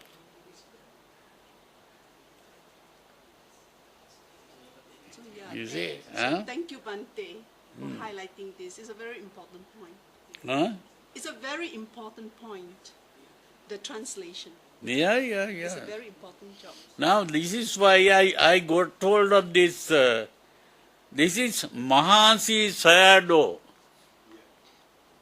I am trying to find out what his method of vipassana meditation. Now, there is another book here. There is a Thai monk called Buddhadasa Bhikkhu. Now, he begins to explain it in a different way. You see, there is another one here. A Sri Lankan monk came in the Thera. They are all talking about meditation. But their way of meditation is different. You understand? But if you ask, what are you talking about? They will say, I am talking about what the Buddha said.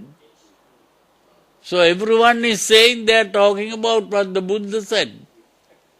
But everything is different. Huh? This is Vipassana meditation by Sayadaw U Janakabhivansa, another man.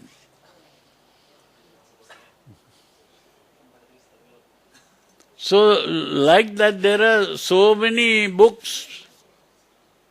And you begin to see that their method of meditation is very different. Everything depends on what they are talking about.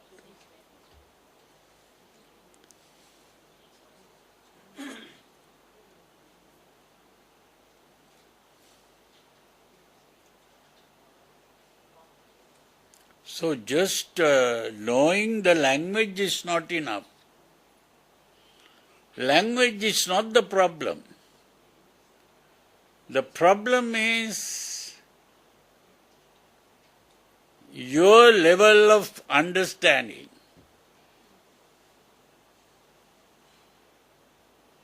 It is the best thing to compare is mathematics. If you don't know how to add and subtract, will you be able to learn to multiply? If you don't know addition and subtraction, you don't know multiplication and division. You see? And if you don't know multiplication and division, can you do calculus and trigonometry and things like that? You can't do these things. So it's like that, you see. You have to learn the fundamental things, and otherwise you cannot understand what is being said.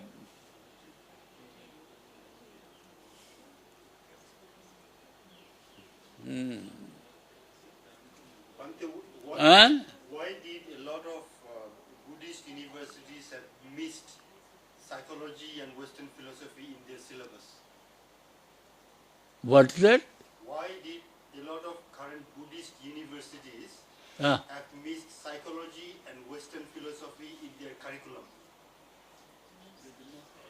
Well, if they have those things, the people will think, oh, the graduates know a lot of things.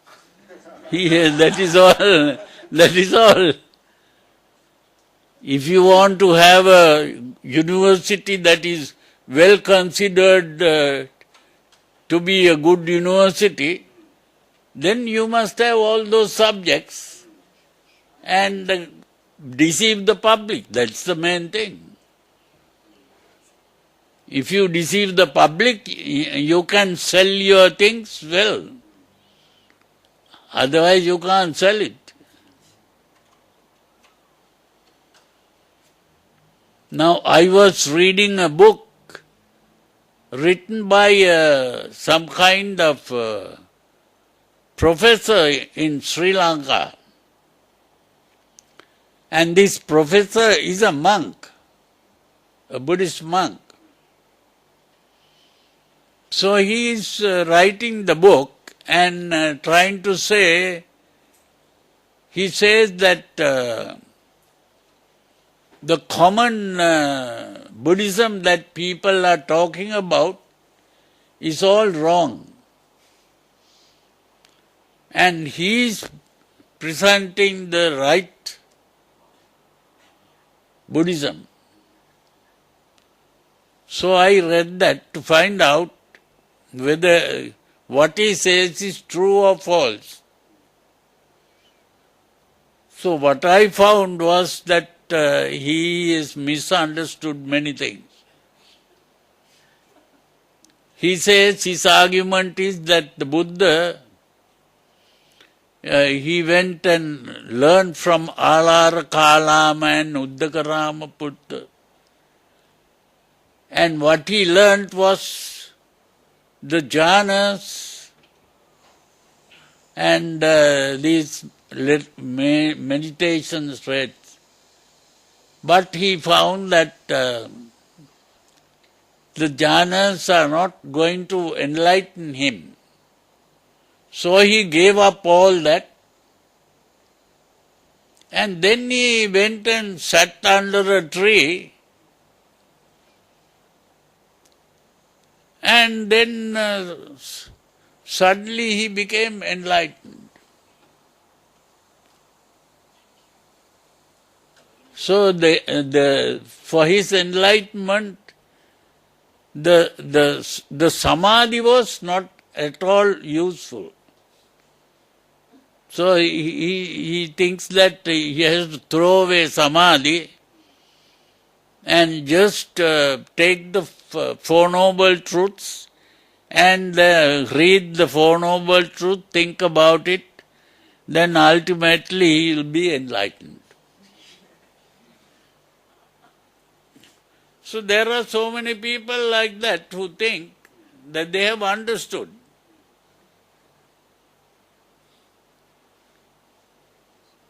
So this is the problem today.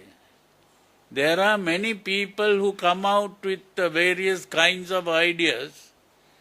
So you have to use your own intelligence.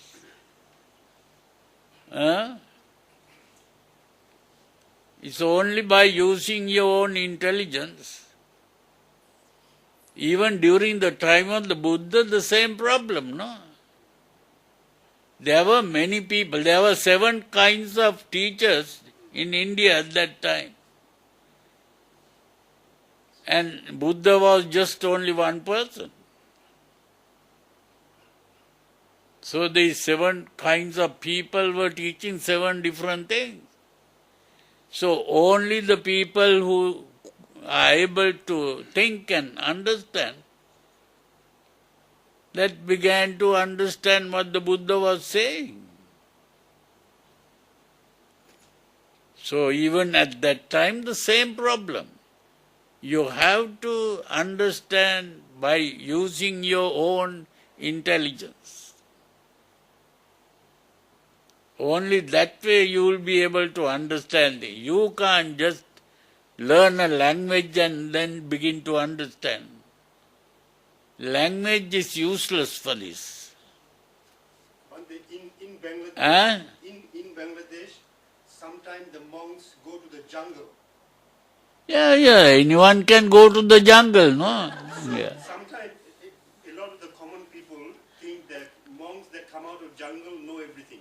Yeah. These are stupid. That is what is called stupidity. So the moment they come out of jungle, their rate goes very high. The rank here. That's right. That's what it is. Everyone thinks that person has achieved what needs to be achieved. This is not only Bangladesh. You go to Sri Lanka, it is the same thing. You go to Thailand, it will be the same thing. People who are in the jungle are supposed to be very advanced. Yes. Yeah. In fact, the other side holds true. If you have never been to the jungle, you're not good enough. Yeah. So most of our commoners, they try to attend or give dana and whatever to the jungle monks. They think they are purer than the city ones. Yeah. What about here?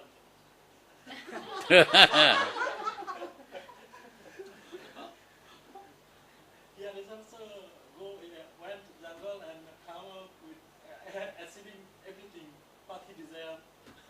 I think more in Thailand, not in Malaysia. No, I think because that's most depend on their intention, right? How they want to politicize to the people, general people, right? Rather than practicing for the personal. So Indoctrination. they have a different purpose. Yeah, in that case, maybe the Arahan, number of Arahan may be more, maybe highest in Bangladesh. Bangladesh. Arahan, highest number, yes, maybe in the world. Lot of Arhants there now. Many Arahants. They are the people who are fighting. They have a different group. So, yeah, like that. It's very difficult to explain to our common how to say to the people. If we try to explain them, they say that because you no devotee comes to you, so that's why you are envy to the Arahan. They say like that, so we just sometimes keep silent.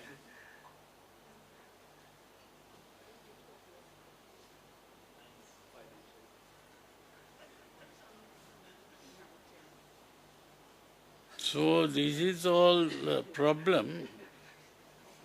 You can't help. You have to use your own intelligence to find out.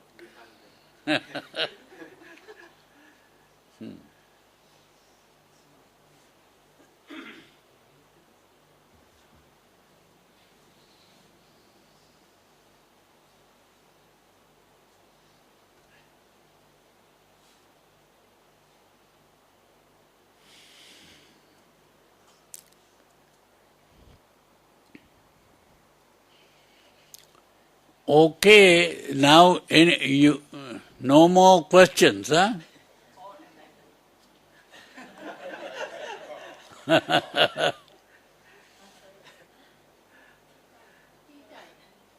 almost 5 o'clock already. Huh? It's almost 5 o'clock already. Yeah. Stay a little longer, Bhante, you can give us the 8 Huh? precept. Stay a little longer, you can give us the 8 precept already. Ah, yeah. Well, you have anything to ask? Yes. Ah, When, let's say, a baby is born just now, day one, the baby not polluted, not corrupted. yeah. When these 5 hindrances or the karma begin to operate,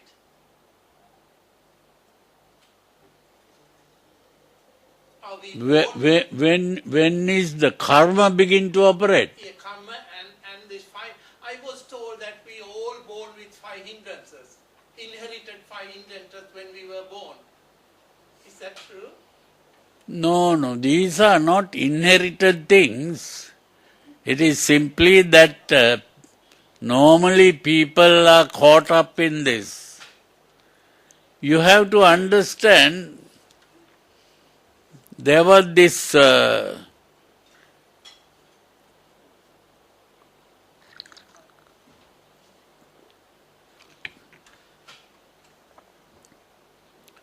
existential philosopher Kierkegaard. He wrote a book. Oh, is it the tea break now, huh? Oh, the tea break has started. Okay. The tea break is over.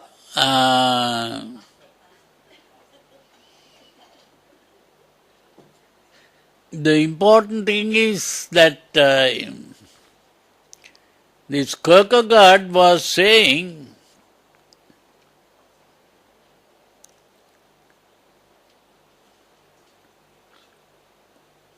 who created me?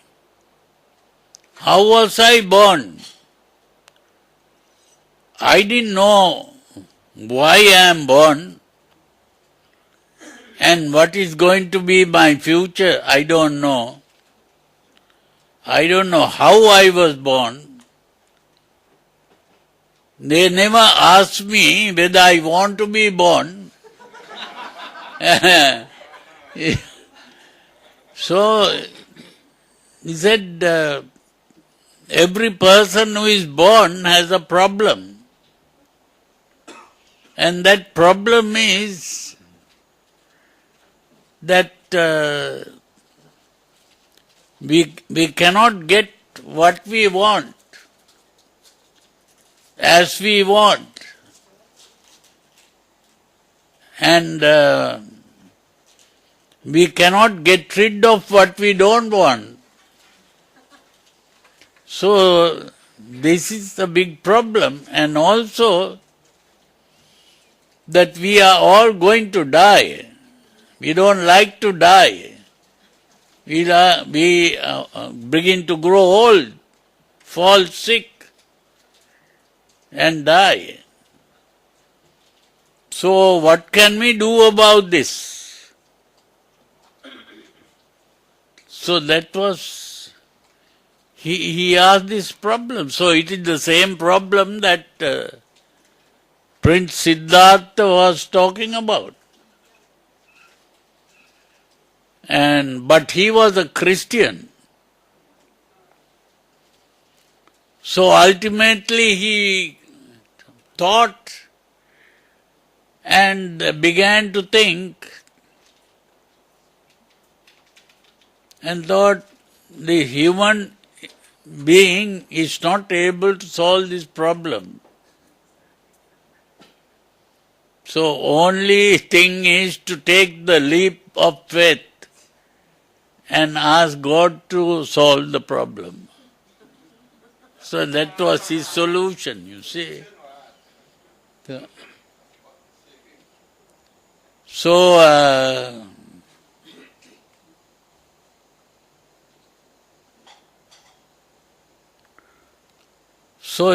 these are problems that people have.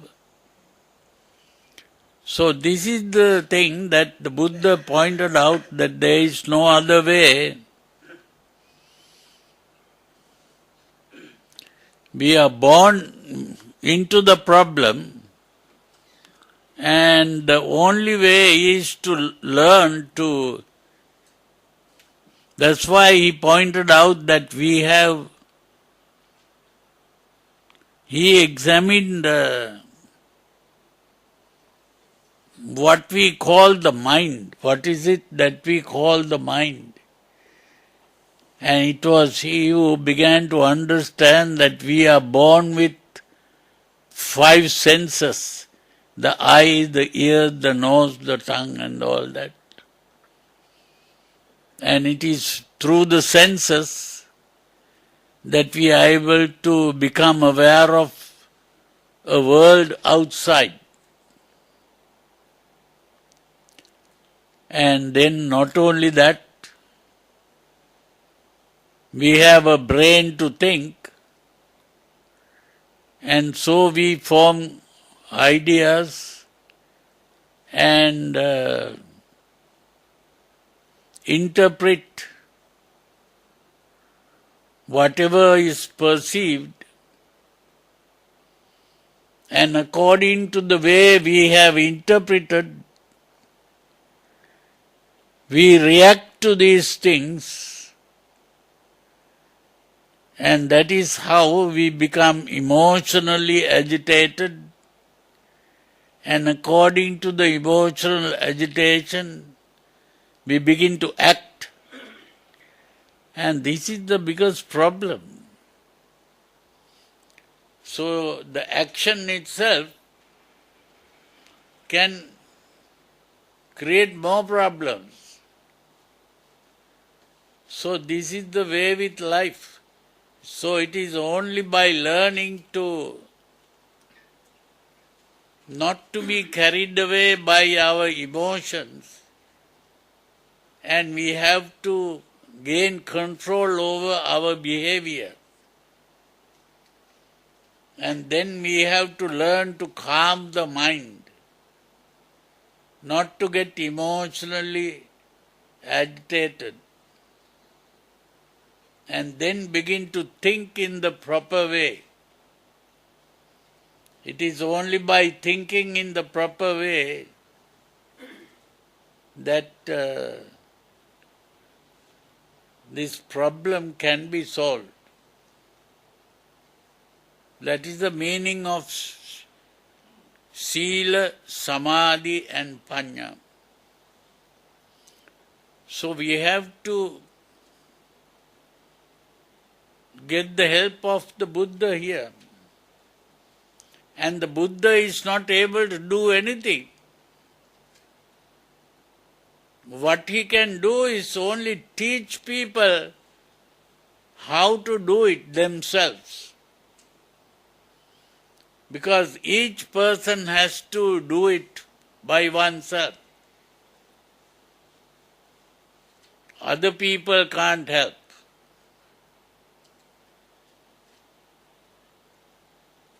This is the important thing.